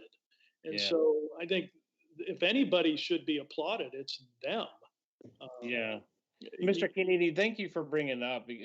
I had forgotten that point, and I'm sure a lot of other people have. And I think that's a very good point. So if I may, Mr. Renner, the other thing too is they were led to believe that once they created or gave up the right of way for Tech Center Drive to be built, that all these things were going to happen there on their property. And nothing ever did. There was this hope of a Bass Pro Shop and retail that was going to come with that, and that blew up. And Continental, was involved, and Frank Cass is, if anybody, one of the best around in this country at doing projects like that. And they put it in his hands and the economic team, and nothing happened. So, honestly, I'm honored to even be given this opportunity to make something happen.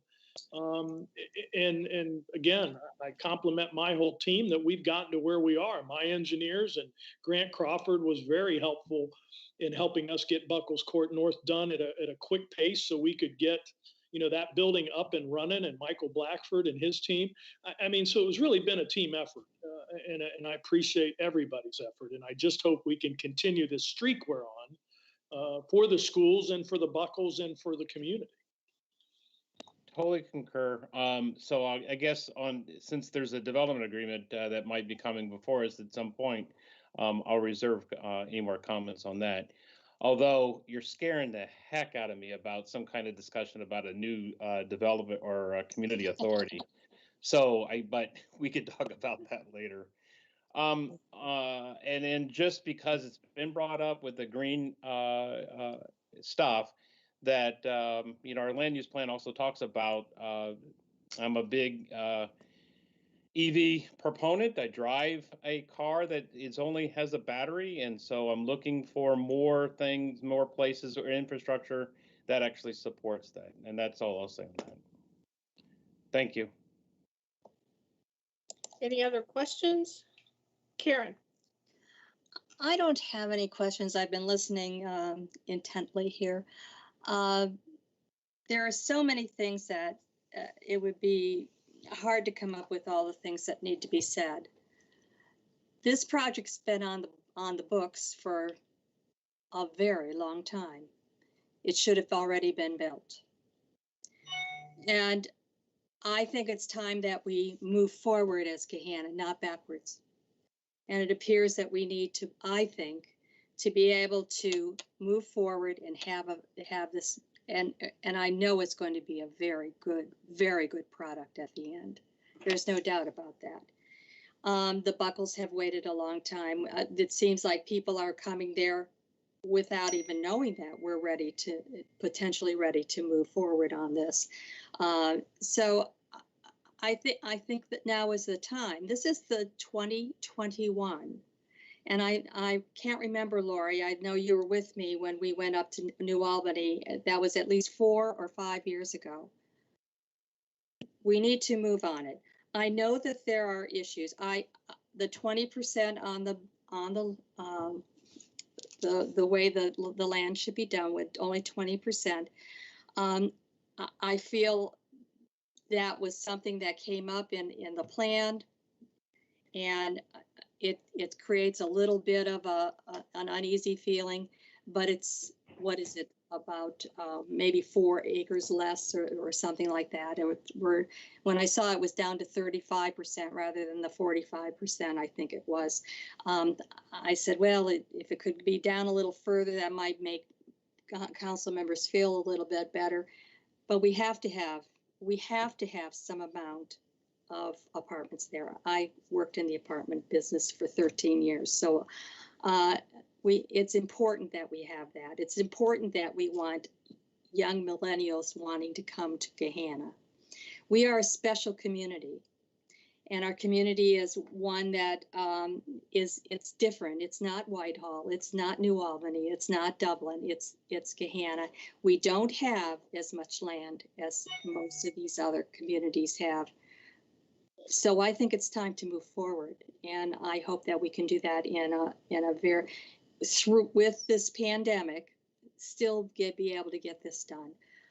I think we should think long and hard, because if I saw correctly, it was almost $1 million worth of taxes per year or something on the tax related thing. It's $40 million project. Is that what it is? 40 million? I think that's what I saw. But again, if we wait long enough, nothing will happen. So this is 2021. Let's move. We've got great people. We got Larry Canini. I've known him how many years, Larry? Forever. I trust you. You did fix that one thing that I asked you about, Larry. I trust you. David Hodge, I've known him for quite some time. Casto to me is a wonderful place to start. We can't sit still.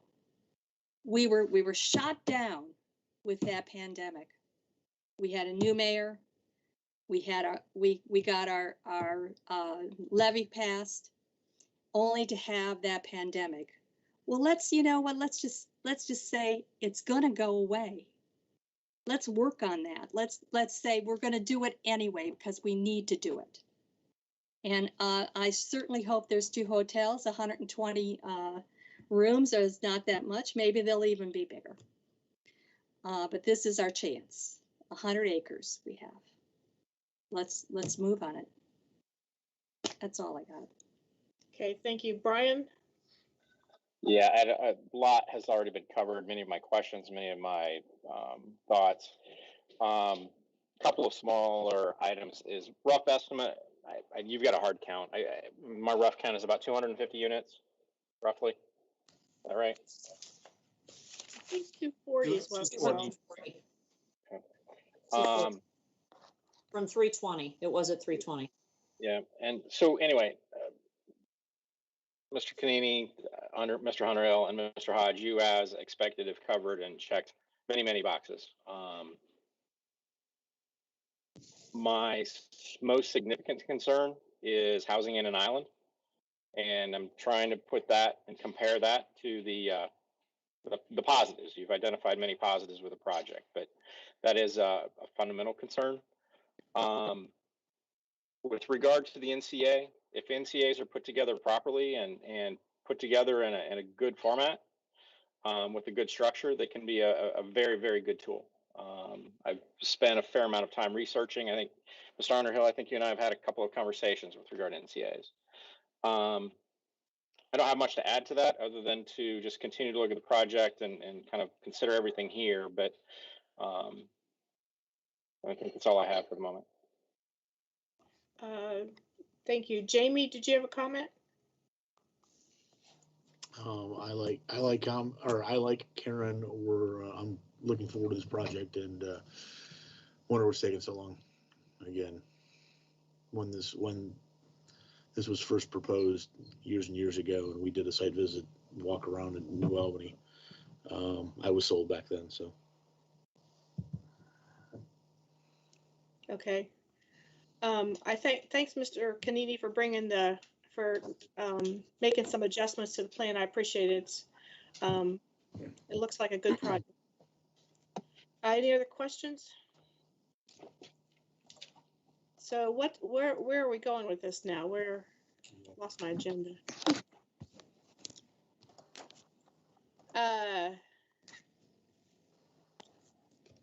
Do we have to have a public hearing on this, or did Yes, we? ma'am. Yes, ma'am, we do. Public hearing still. Okay. So are we ready to schedule a public hearing on this? Are there enough? What's the status? Is this an amendment? Is this a new first read? Is this from scratch? With these two items, I've kind of lost track. I know we've discussed previously, but from a legislative standpoint, I've lost track of where these two items are. The items have been introduced. We have the public hearing scheduled for the 15th of February. So you have time to bring it to committee again if you really want to. And then it would be added to the agenda for that same evening for adoption. But I think no, it shouldn't need amended because it's still rezoning. Right. So yeah, so no amendment is needed. We're in between first and second reading. So all of the detail here that we've been discussing is informational. The ask is the zoning change. Yes. Correct. Now, what I'm looking at in the agenda says 17.9 acres. I thought it was reduced. 14. It has been reduced to 14.4 acres. So there is an amendment that needs to be done. Right, that would have to be changed. Yep. So we would have to amend it. Okay. I'm just reading here. All right, so then we really don't have anything, so scheduled for February 15th. So we have a meeting on the 1st. So nothing, do you want to bring it back to committee on the 8th? For any discussion? Michael? Yeah, Madam Chair, I do have a question as it relates to process. As I stated earlier, my biggest hangup at this point is what happens to the rest of the parcel. And I'll be candid with you, that's probably going to determine whether or not I support it or not. There's been some discussion about a development agreement. There's been some discussion about deed restrictions. How do we flesh all of that out in light of an ask to rezone? David, you're on mute. I know, I'm sorry, I was talking to Aaron Underhill here. Oh, I thought you were, I'm sorry, I thought you were trying to say something. Never mind.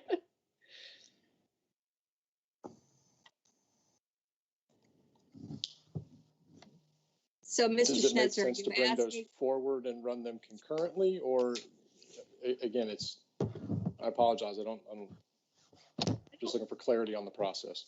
As I understand, the developer's agreement can't be done until the zoning is, if I'm correct, till the zoning is changed. Because that will determine, that would be, as I understand it. The development agreement, the developer's agreement comes after the rezoning change. They can't be run parallel to each other concurrently? We can, if I may, we can be prepared to submit and discuss conceptually the development agreement at a committee meeting in advance of the February 15th public hearing and vote on the rezoning. Councilmember Schnetzer and others, if that's something that that you all think is worthwhile for us to do. Karen? Yeah, I want to talk to Michael on this because I know where you're coming from on this whole thing, and I want to be able to trust the people that we're working with, and I for some reason I have that trust at this point, and I think that we should have a little bit of information on, or perhaps even that something might be available right before we even get to the other parts of this. So you are a person who worked very hard on the land use plan, and I know your commitment to that. I think also that tonight I feel more clarity in what's going to be happening, potentially happening, and it's better than what potentially I thought it might be. So I'm very happy, and we have to trust the people that we're doing here, and if it's not trustworthy at the end, it's I don't think we have to worry about that. Can I comment? And I don't know if, David, I would be concerned as to whether or not we have time to fully vet a development agreement by the next committee meeting in 2 weeks. If you have a public hearing set for the 15th, but perhaps there's something else that we could do, even whether it's a term sheet or some other simple agreement that could become part of the development agreement once that's fully vetted, that perhaps could address some of the concerns that have been raised here. I don't know. I mean, that's something from a legal perspective we can perhaps talk about offline, if there's something else we could do that might be a more simpler approach to resolving this immediate concern. Sure, we will absolutely take the lead of the administration and the lead of council as to how that happens. We're grateful that we were afforded these additional 60 days on the rezoning. You'll recall, I think you guys had a meeting on a Saturday right after the first of the year, an organizational meeting. That meeting gave us another 60 days to sharpen our pencil and work through some of these issues. We have to have the zoning heard at or about the 15th, or we have to go back and start over and file a new rezoning application and work through the process. And at least from our perspective, that would be a travesty because we've done a tremendous amount of legwork on our end to get this to where it is tonight. That's probably a long way of saying certainly these two things are working in tandem, but we'd hate for the land use question to get bogged down with a companion piece of legislation in the development agreement. Okay. So, Mayor, do you still have a question? Oh, sorry. No, I'll take my hand down. Any, Stephen? Yeah, I just want to quickly add that I appreciate the dialogue and the questions answered, and Mr. Canini and others, answering our questions. I would hope that nobody walks away from this meeting as with a trust issue. It's just simply asking questions for the public's interest and for my own edification to help try to understand and make a good decision to vote. That's it. Thank you. okay. Is there any desire to have this come back in 2 weeks? And Nancy, this is Mike.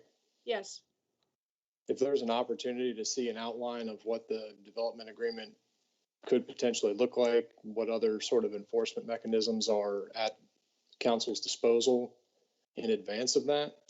That might help get me to the point where, I feel a little bit more certain that the picture or the image or the proposal that is being put forward will actually go off. And fundamentally, that's it for me. It is, we all have to go back to the residents, and we have to be able to look them in the eye, and we have to tell them that we made a decision. And I think it has to be more than just word of mouth. It has to be more than just somebody said this is what they wanted to do. Again, as it stands right now, 2 years from now, they could come back with a straight face and say market changed. You know what? We can't put a hotel in there. We're being sold right now hotels, general office, medical office. I want to see to it that that happens. If that happens, you probably have my support. If that doesn't happen, you don't. And so all I'm asking for is a little bit more certainty on behalf of the residents that I represent in this ward. And I would imagine that my colleagues would probably feel the same if they look at it from that vantage point. I'm trying to be an advocate for the residents to make sure that we get the best deal possible. What's being sold looks pretty good. I just want some assurance that it's actually going to happen. We'll work our tail off to get you what you need, Mr. Schnetzer. Thank you, Mr. Hodge. Appreciate it. And I don't know that it's a, you say there's a trust, but I mean, we have seen before projects that are brought in under one guise and then a few years later changed dramatically after a rezoning. And so we just want to the greatest extent we can, we want to make sure that what we're being presented with is what is going to be built. And so, all right. So 2 weeks, we will put this on the committee agenda for 2 weeks from tonight. So thank you very much. Thank you all. Okay, next. Director of Finance, is that where we are? No, there's still another issue under item 4, under agenda item 4. Okay. Grant variance application. Okay, ordinance 085/2020.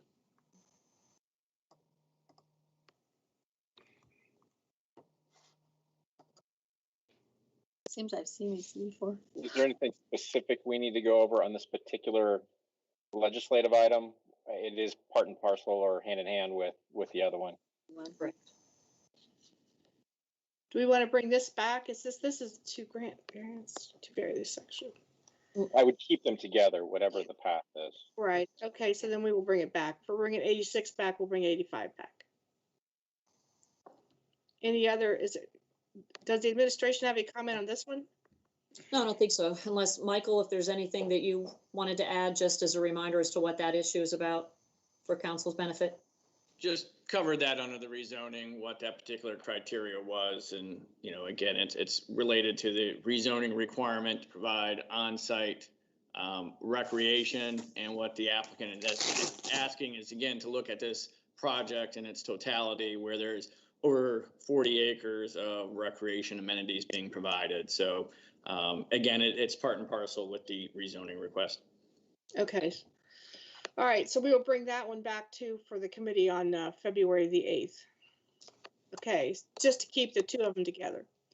All right, next, items from Director of Finance. Good evening. I have 2 items in front of you. They're both related to the CARES Act. The first one is a request for supplemental appropriation. So this is funding that wasn't encumbered as of the end of the year, so appropriations lapsed.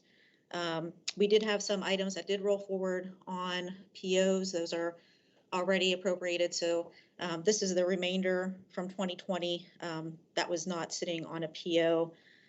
So we're still offering emergency paid sick leave under the Families First Coronavirus Relief Act.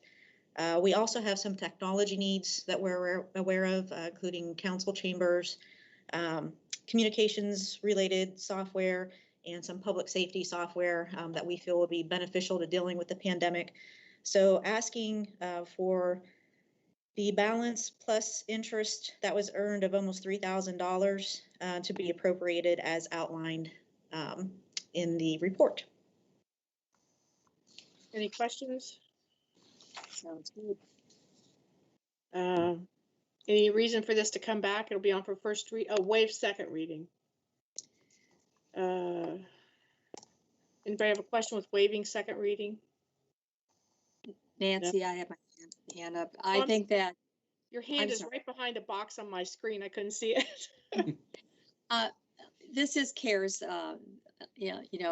money, and clearly, I think we should probably do it as quickly as possible to get it in its right spaces. We're lucky that we're able to carry it over, or not unlucky that we're either way. Okay, so this will be on. Do you want this on consent or regular? Maybe regular agenda. Consent. Fine. Consent agenda on Monday. Everyone okay with consent? Yes. Yes, ma'am. Yes, ma'am. Okay. All right, so 004 will be on consent agenda and it's waiving second reading. All right, thank you. Next one. The next one is, there was a small balance that was sitting in office expense. And we want to utilize that for some of that technology that I previously discussed. So it's a request for a resolution to transfer office expense CARES Act appropriations to technology. Any questions? No, ma'am. It's pretty straightforward. Okay, so put it on, everybody okay with on consent agenda? Yes. Yes. Okay, so resolution 002-2021 will be on the consent agenda. Any other, anything else? Okay, it looks like we're at the end of the committee of the whole.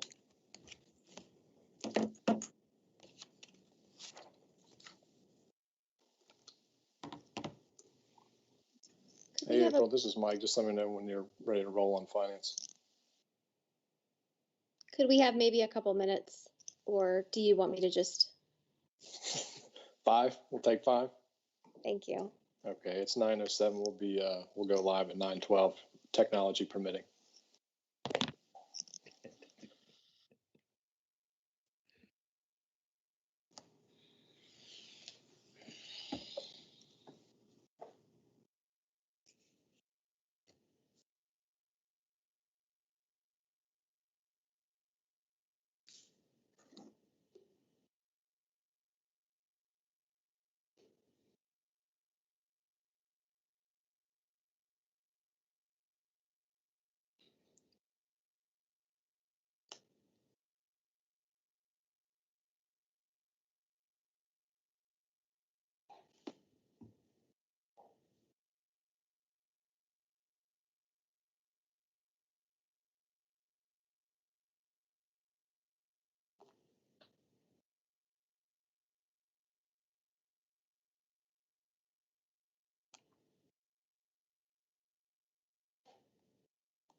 Can you hear me? Yeah, loud and clear.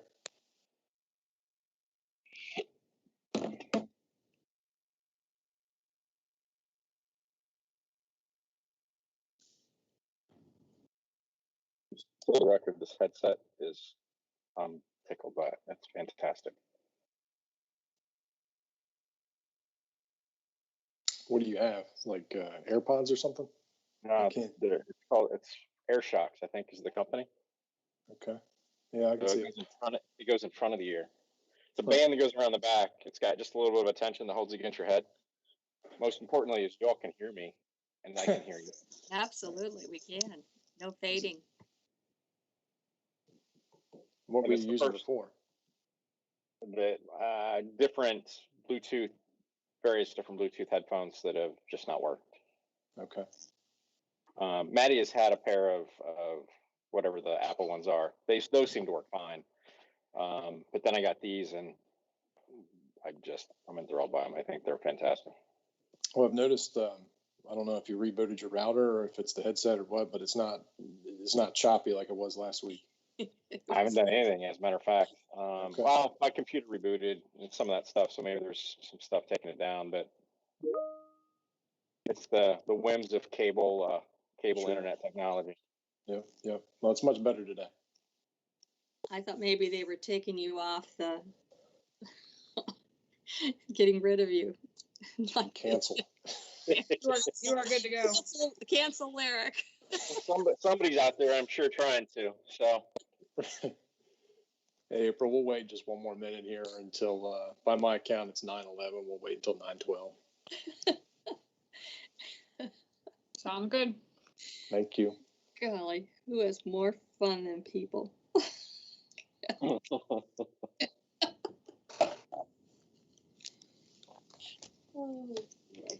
Okay, my clock's saying 9:12. So let's call to order the January 25th, 2021 Finance Committee meeting of Gahanna City Council. There is just one item on the agenda. That is a report from the Department of Finance. So with that, I'm sure it is over to you, Director Burry. Okay, I'm gonna pull up the report here. So we can look at it together. Just gonna start with general fund revenues. So good news is that we exceeded our revised projection by about 4%. Bad news is that, you know, we still recognize 2.6 million less than we had originally budgeted. As we had initially planned with the reduced budget, we thought we'd see about a 10% reduction. So it ended up, you know, being more like a 6%. Compared to the previous year, we're down in income tax revenue about 7% or 1.3 million. Again, we did exceed that initial thought that we would be looking at more of a 10%. When we're looking at charges for services, we did have a decrease there. Part of that was planned. That was the movement of a lot of items to special funds, as we've previously discussed. But we did have the golf course, which as one of the few things that could be performed outdoor safely, experienced a good deal of increase of usage and actually exceeded the original plan by almost 100,000. So kudos for the golf course for maintaining that increase in usage. Quick question, Joanne. Yeah. 2.5 million, 117%. Does that mean good for the city or bad for the city? That means good. We brought in more than we had revised down. Because we thought that our charges for services, we thought it'd be hurt by COVID. And in fact, you know, with the golf course being the prime example, it ended up shining through the pandemic because it was one of the places that you could go to safely for recreation. So I understand the 7%, 103% on the revenue side. My question is on the decreased expense side and interpreting that 117%. So was the decrease higher than expected? So we had a greater decrease than expected? It was less of a decrease than expected. The decrease in expenses was less than expected. Right. The decrease in revenue was less than expected. So we reduced our revenue plan. So we still had a decrease in charges for services compared to 2019, but we were expecting a large part of that decrease as planned. But when we revised the plan, we were expecting even less to come in the original. So we outdid our revised projection. We basically brought in, even though it was a decrease overall compared to 2019, compared to what we were planning to bring in, we brought in more. I'm sorry, I was reading that as an expense line. It was the charges for services to the city. I understand now. Thank you. You're welcome. So Joanne, this is Mike. I'm just wondering if I can jump in here and just kind of to everyone. I'm sure there's a lot of numbers on the screen, a lot of moving pieces and things like that. Maybe we'll tackle this fund by fund. And I think right now we're on the general fund. Correct. Joanne, would you be okay if we like took a pause after we talk about after you talk about or present the general fund, kind of open it up to a little bit of Q&A and then move to the next fund? Would that be okay with everybody? All right, hearing no objection. Okay, thank you, Joanne. Sure. The one area where unfortunately we didn't even hit our revised projection was with the lodging tax. We were expecting it to be reduced by about 50%, and it came in 56% less. And compared to our planned revenue, we only recognized about 93%. So it is one of the hardest hit industries, and we're seeing that play out in the financials. On the general fund expenditure side, we're only at 82% of planned, and there's some explanation with CARES Act dollars that'll follow. When encumbrances are considered, we're at about 93% of planned. So a big part of the decrease when you compare to 2019 has to do with the income tax lawsuit. That was paid in 2019. It's reflected as a special item. That was 9.1 of the 11 million decrease. So in looking at just regular operations, I'm going to scroll down here a little bit. We have the salaries and benefits. So we saw a decrease there of about 845,000. A lot of that was because we were able to do reimbursement, either for public safety purposes or for leave that was extended under the CARES legislation. So there was a larger reimbursement made, but this is kind of like the net, taking all those contract increases and everything that occurred from 2019 to 2020, but then netting that with the reimbursements we were able to see.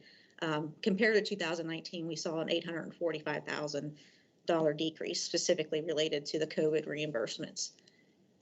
For materials and supplies and contract services, compared to 2019, we're down $872,000. Part of that was planned as part of the reduction to appropriations that we brought forward. We knew we would have a lot of projects that may need to be delayed, or that there were certain events that we weren't going to be able to have. But in addition to that, we were also able to recognize about $112,000 of reimbursements from the CARES Act, items that we had spent early on in the pandemic that we were able to reimburse the general fund for. So part of it was planned, and part of it, again, was related to the assistance that we received from the federal government. Really no new story with capital.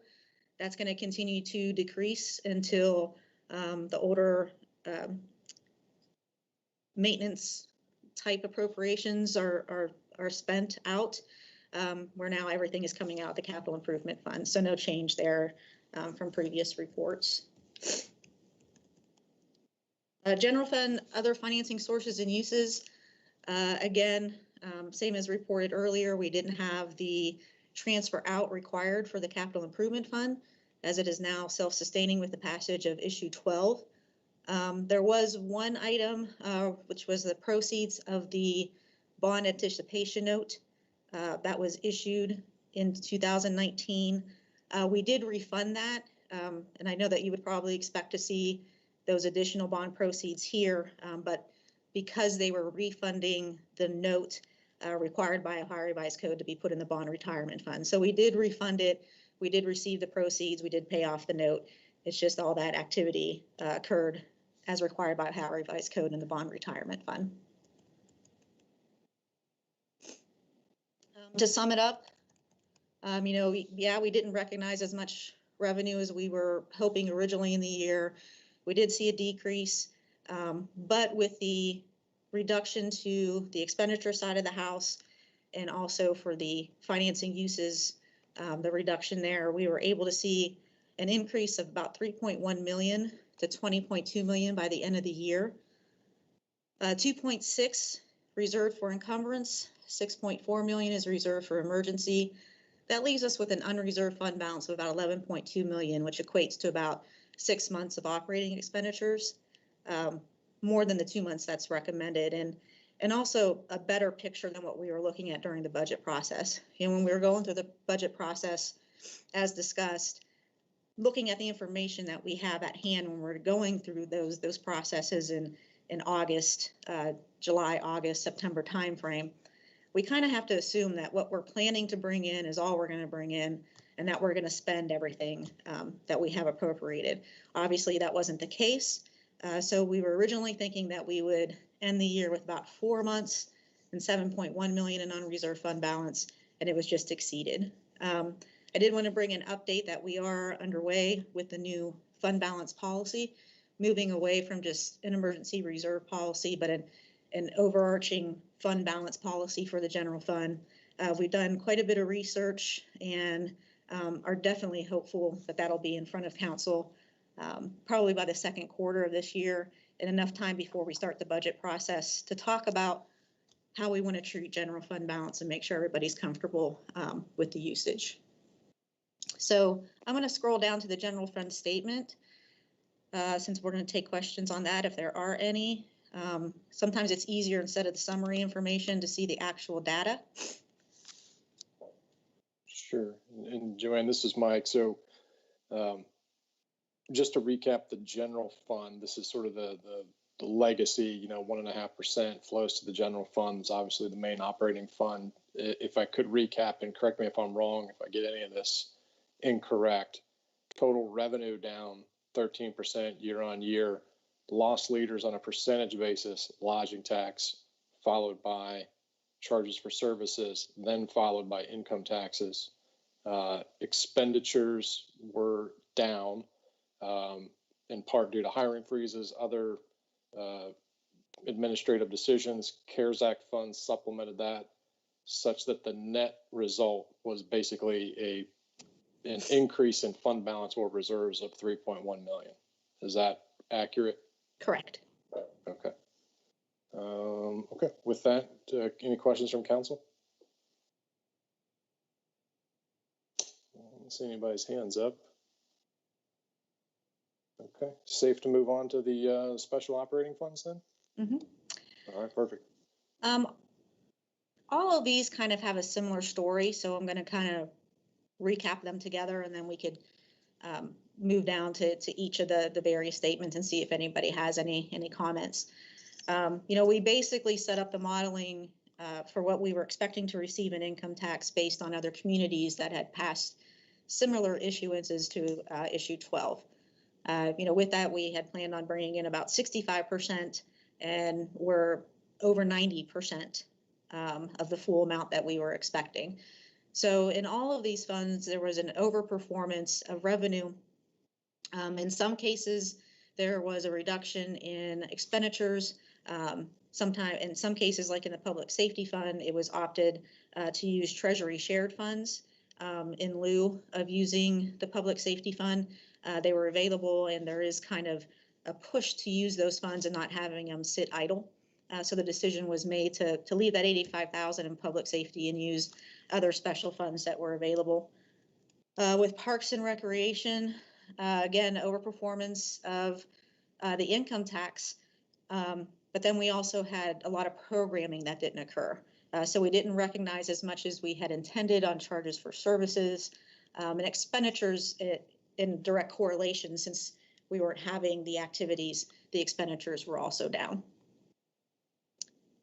For the Public Service Fund, same thing, overproduction of revenue. And in this case, the remaining is really due to kind of projects that are still underway.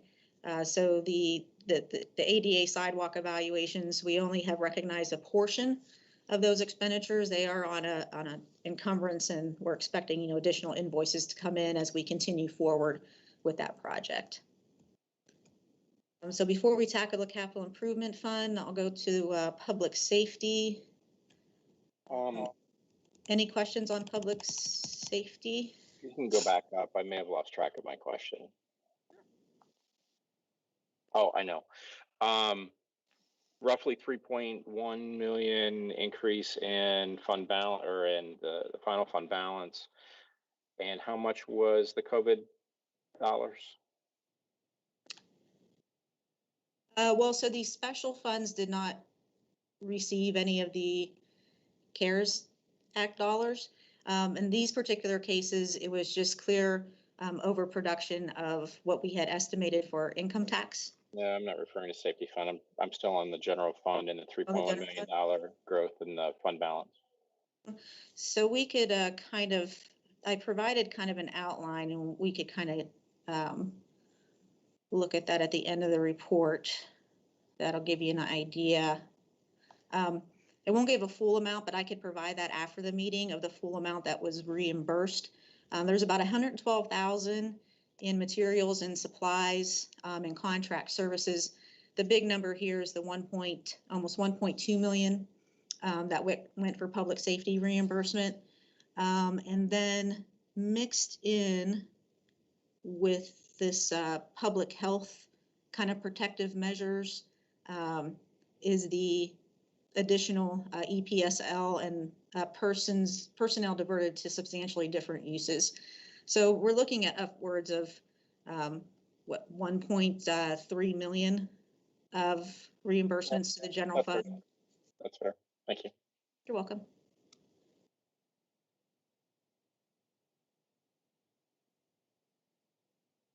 And so I'll go back to any questions on public safety.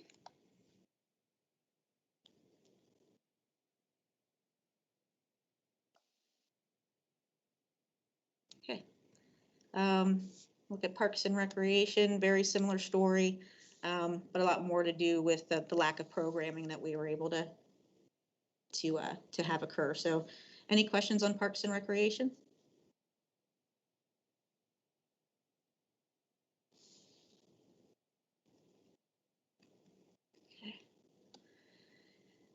And then finally, public service, again, very similar story. Any questions regarding the public service fund? I'm sorry, I was on mute a second ago. It's an off topic of finance, just a generic question. Lori, is there a Parks 2021 presentation at some point coming, considering COVID and just kind of the outlook of what's kind of planned? Yes, I would say as we get closer to the end of February, we've given ourselves a deadline of March 1. We're continuing to evaluate pool operations, et cetera, right now for what all of that looks like while we're continuing to keep an eye on the developments of COVID. So I would say probably toward the end of February will be when we're in a position that we'll need to move forward with something. Thank you. Mm-hmm. Joanne, this is Mike. Mm-hmm.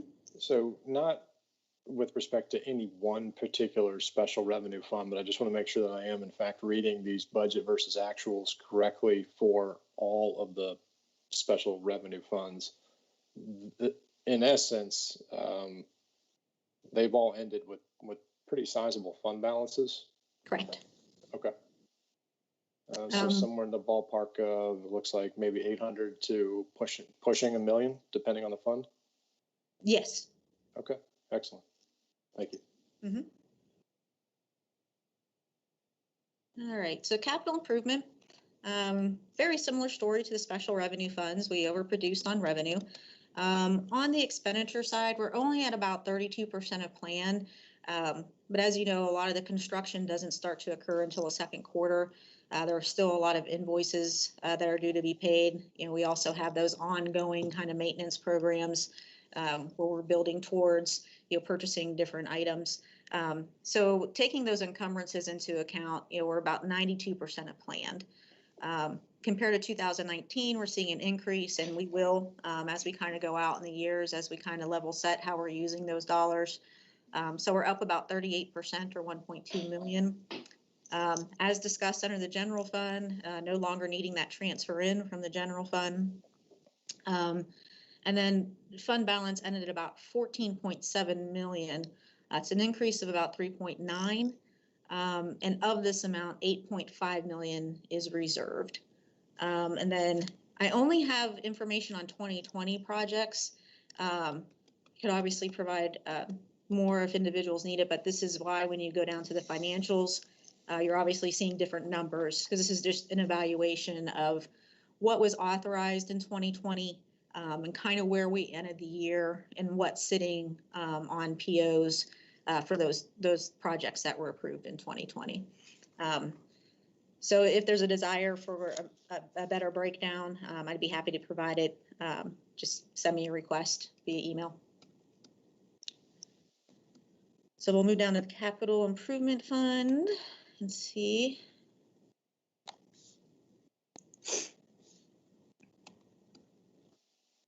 So here's kind of just the numbers view of kind of how that produced during the year. Any questions on capital improvement?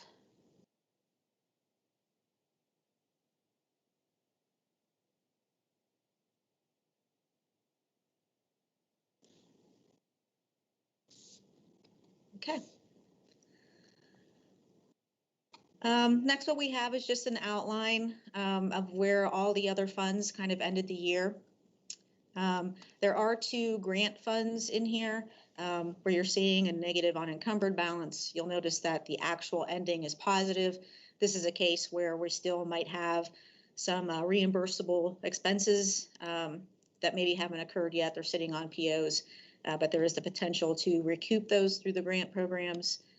The other one would be the federal highway grant, knowing that I believe there's still some work involved there that we could receive the reimbursement for to cover those negative unencumbered amounts, but we're still positive when you don't take encumbrances into account.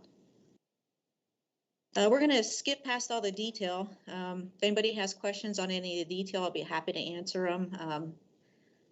Again, it's a lot, so we'll just kind of zoom by, and if you guys come up with any questions as you're looking at it, you could just kind of let me know. We're going to dive a little bit deeper into income tax. I will tell you that the version of the report that you have has a little typo in it.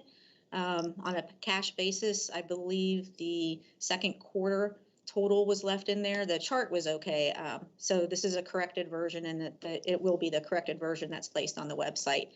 So 29.4 million to date. You kind of see how that was broken out amongst the various funds.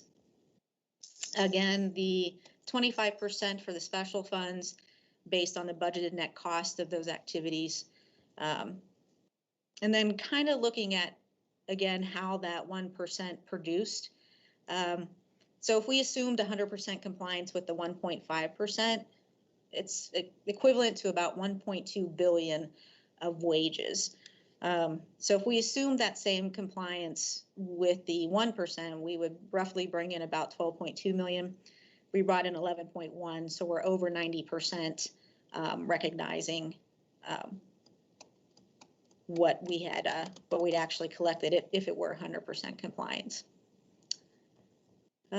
Also have the 3 categories and kind of the breakdown there, and we'll go into a little bit more detail below.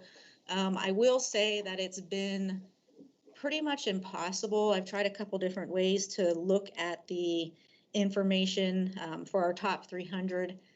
Because of the change in the tax rates, they don't differentiate. They just look at it in total, what was collected for the 2.5%. So I don't have a lot of information to provide comparison-wise by withholder as I had in the past, but I do have some information. So on the individual side, this is basically related to the reduction in the credit. When we moved from 83.33% to 100%, it resulted in many either not owing anything to Gahanna and in correlation to that, no longer having to make estimated tax payments. We knew we were going to see a reduction here kind of going into the legislation. I think my last projection I did had it around $1 million, or about 800,000. So kind of appears to be directly related to the change in the credit. On the business side, couple things. So again, kind of hard to look at the comparison information, but again, looked at the information. We're still only at about 6% of the top 300 that are within those categories that are most impacted by COVID. And through the end of the year, we got about a 4.4% loss compared to 2019. The one thing I was able to pick out of the comparison data is that we had 9 more companies that did not remit withholding in 2019, but did in 2020. So that is suggesting to me that there's still some growth occurring, which could have offset some of those initial potential losses from companies that closed or reduced their workforce. Also kind of wanted to bring up another subject that's come up a couple times. We still have a lot of unknowns, of how all this is going to play out. And one of the other was, is there going to be a permanent shift to from brick and mortar to continuing remote working? A lot of the data is suggesting that probably not, but there might be some. And under the current legislation, individuals are taxed as if they're still reporting to their company headquarters. The legislation that's kind of out there circulating is that rather than paying as if they were still reporting, they would pay where their remote location, or if they're working at home, their home location is. So Rita looked at some information. I'm saying a rough calculation because they have to use the most full set of data that they have, which would have been 2018. That's before a lot of the changes occurred on our end. But they're predicting that if it's a 10%, it could be like a 266,000 loss if 10% of our workforce were to shift. Then they go all the way to, well, what if 30% of our workforce were to shift? We're looking at closer to an $800,000 loss. So just kind of wanted to bring that to everybody's attention. If we do see this shift occur, if this legislation were to pass, we could potentially be looking at some losses, some additional losses. Hey, Joanne, this is Mike. Can we pause on that topic real quick? Sure. So just want to make sure I interpreted what you had stated correctly, that if residents that are working from home have withholding occur where they live, where at their home, you're saying that actually results in a loss of income tax revenue for the city? Yeah, so what Rita did was they looked at our 2018, how many non-residents come into Gahanna every day, and how many residents that we actually do have that work and live in Gahanna. Their breakout reflected that if those non-residents were to start reporting where they live or where they may be working remotely versus where their headquarters are, I believe that's where the largest portion of this decrease in revenue would come from. I'd be happy to share the calculation that Rita provided to me to the rest of council if you guys would like to look at the same data that they kind of looked at to come up with with what they were estimating would be losses on our end.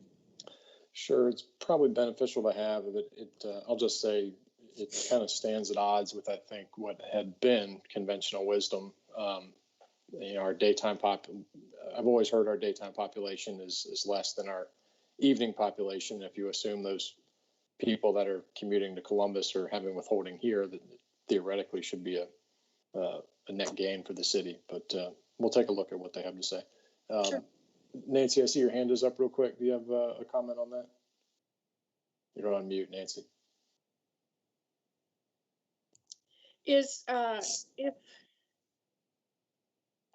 Can Rita tell how I don't know how to say this. Can Rita tell how much we would gain by people working in the city that usually they would be taxed in Columbus because that's where their business is, but now they're working here? Does that offset the loss we have from the workers? Yeah, so their estimate took both situations into consideration. And when I send that out to everybody, they have it pretty well labeled. So you should be able to follow it pretty easily. Councilwoman Bowers, I see your hand is up. Thank you. Mr. Schnetzer mostly covered this. Joanne, I just wanted to clarify, this calculation, is this different than the October letter from Rita that was forwarded to council earlier this month?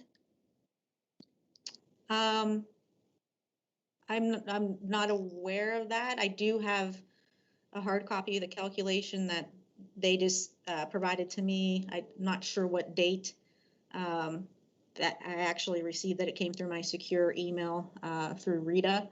So as far as an updated letter from Rita directly to council, I'm not aware of that information. Okay, well, no, it came through the administration. I guess, I suppose I want to just maybe shine light as to why I think it matters from a legislative capacity, and forgive me if this is obvious, but with pending legislation, and I don't know that it's going to go anywhere. I think it died in lame duck at the General Assembly last year. There's a real opportunity for us to, I think, advocate on behalf of constituents and on behalf of the city, if in fact this would potentially, that you pay income tax where you live is changed at the legislative level. So I think I just want to underscore, like, specifically why this is important to me, and I think why it's important at a policy level. Thank you. Mr. Larrick, I see your hand is up. Just a small comment with regard to this particular topic. I've had a conversation with a couple of different accountants. There's a couple of pieces that come into play here. One, in order for there to be a change in order for there to be any change from a withholding standpoint or a tax payment or refund standpoint, there has to be a conscious action on the part of the filer and or the person filing for them. It's not just simply automatic that in my circumstance where I've been remote for a fair amount of time, that I'll just automatically have my withholding will now be coming to Gahanna versus Columbus. I have to take a physical action with my tax preparing process in order for that to occur. Two pieces to that is it appears that most of the tax preparers are not even considering the process. It's not a part of the actions that they're working with their clients on. There are some that I think will at least ask at a minimum whether they want to change. But in order to do that, they have to file for the refund from where the withholding occurred and then pay at their home location if that's the change that they want to make. So it's not simple. All of that is to say that I would expect that the lower end of the spectrum is probably the more likely. Right. Anything further on that topic? Okay, seeing none, Joanne, please continue. Yep, so we saw a slight increase in net profits. It was the only sector of collections where we did see an increase. However, that's based on 2019 activity. So we won't know how this stream of revenue will be impacted until we're looking at this information again in 2021. So just want to kind of caution everybody there. That yeah, we did see net profits grow, but it was based on pre-COVID activity. The following table kind of gives the breakdown of the 1% across the 3 different types of collections. Again, we won't have meaningful comparative information until this year. 2020, 2021, we don't have a full year of collection for 2021 yet. So as we kind of move into 2021, we'll start reflecting comparative information for these types for the 1% collections also. Kind of want to give everybody an idea where we are investment wise. As you can see on the graphic, we're kind of heavy in Star, Ohio right now. We still do have quite a bit in government bonds and CDs. Kind of going to give the rationale behind that. So in looking at the 2-year curve rates for a treasury that has a 2-year maturity, we're looking at a decrease in early part of the year from 1.58% to about 0.13%. Star Ohio is at about 0.12%. It was a little bit higher before the end of the year, but still comparable to what a 2-year treasury would yield. There's also still a lack of inventory to select from. So what our investment advisors are doing is they're trying to keep us more liquid, but still keep us invested responsibly. So that way we could take advantage of raising interest rates in the near term. We don't want to lock all of our money into long-term investments. 5 years is as long as we can go, but we still wouldn't want to lock anything into that 5-year time frame in such a low interest rate environment. If we could see things starting to increase, we could then take advantage of it more rapidly. So that's kind of what the investment strategy is right now. And then finally, conclusion. So we have a lot of positives. The vaccination, there are still some things about, what the duration is and the new strains, but people are getting vaccinated. That's definite progress. We saw some economic indicators that were good. We went from 14.8% at the height of the unemployment for the pandemic. We're now at 6.7%. And then again, we continue to look back at the Great Recession as kind of a benchmark, although it was a different economic downturn. It's still a good benchmark to look at. At the height there was in 2009, and we were at about 9.9%. So unemployment's tracking fairly well. Inflation, not so much. So there's still little growth in inflation. And the Feds have set a target of about 2%. So they're not going to move interest rates until they see inflation getting closer to that 2%. The whole premise is to get money pumped back into the economy, but do growth at a good pace. So it stimulates, more employment, more demand, but at something that's maintainable. So we also still have, economic recovery as far as getting additional help from the federal government. And there have been definite statements that something is coming. We just don't know what. So as we conclude the end of 2020, we're unable to determine what the next economic package may look at, although we're feeling positive based on early statements from the new administration that that's going to be coming. We're still anticipating some loss in income tax revenue. Don't feel comfortable moving that needle just yet. But I think as we're looking at federal policy, economic recovery, we're going to need to adjust the budget. Just don't know at this point if that's going to be a positive or negative adjustment that's going to need to be made. That's what I got. So any other questions for me? Thank you, Joanne.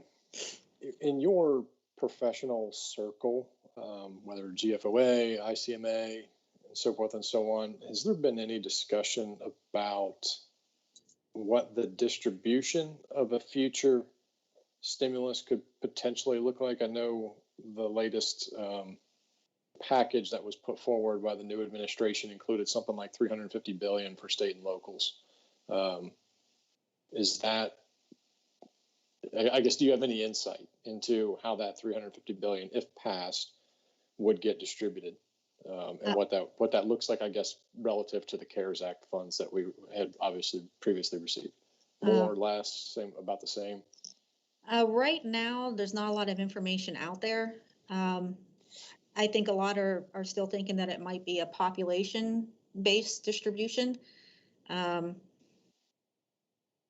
So looking at, and how much comes through the state, because the state has some control also. Mm-hmm. So they may do a population-based distribution to the states, but then the states are in control of how that local government funding is dispersed, similar to what happened with the last stimulus package. We had a few, based on population, a couple local governments that received direct distribution, but we were basically held to how the state determined how to distribute that using the local government funding as a model. So kind of not a lot out there at this current point. Hopefully, after maybe once I bring forward the first quarter, at least maybe a definite that something's going to be coming. Mm-hmm. And maybe a little bit more information about how they're projecting that's going to be dispersed. Yeah, I thought I saw a headline, in fact, today that they were targeting passage by, to say what was it, either mid-February or mid-March? I'm getting my months mixed up now. But nonetheless, the timing was expected to be, I guess, on or around when the current, I think it's the supplemental unemployment checks were going to run out or something to that effect, which the key takeaway is by the end of the first quarter or something to that effect is what they were targeting. But again, a point of contention has kind of been the amount of state and local aid. I guess my question was more, if that number is sticky at 350 billion, is that, more or less than what was included in CARES? I don't know if you happen to know that off the top of your head. I believe it's slightly more. Okay. Okay. I believe there was like 290 some billion that came to the state to be dispersed to local government. Now, granted, they're going to use a portion of this 350 billion for their own state purposes. So sure. How much of that differential is left to come to the local side is still up in the air. But I believe in total, this is slightly more than what came through with the first round of CARES Act dollars. Perfect. Thank you. We'll keep our fingers crossed. Anybody else for Joanne here? Mr. Larrick, see your hand is up.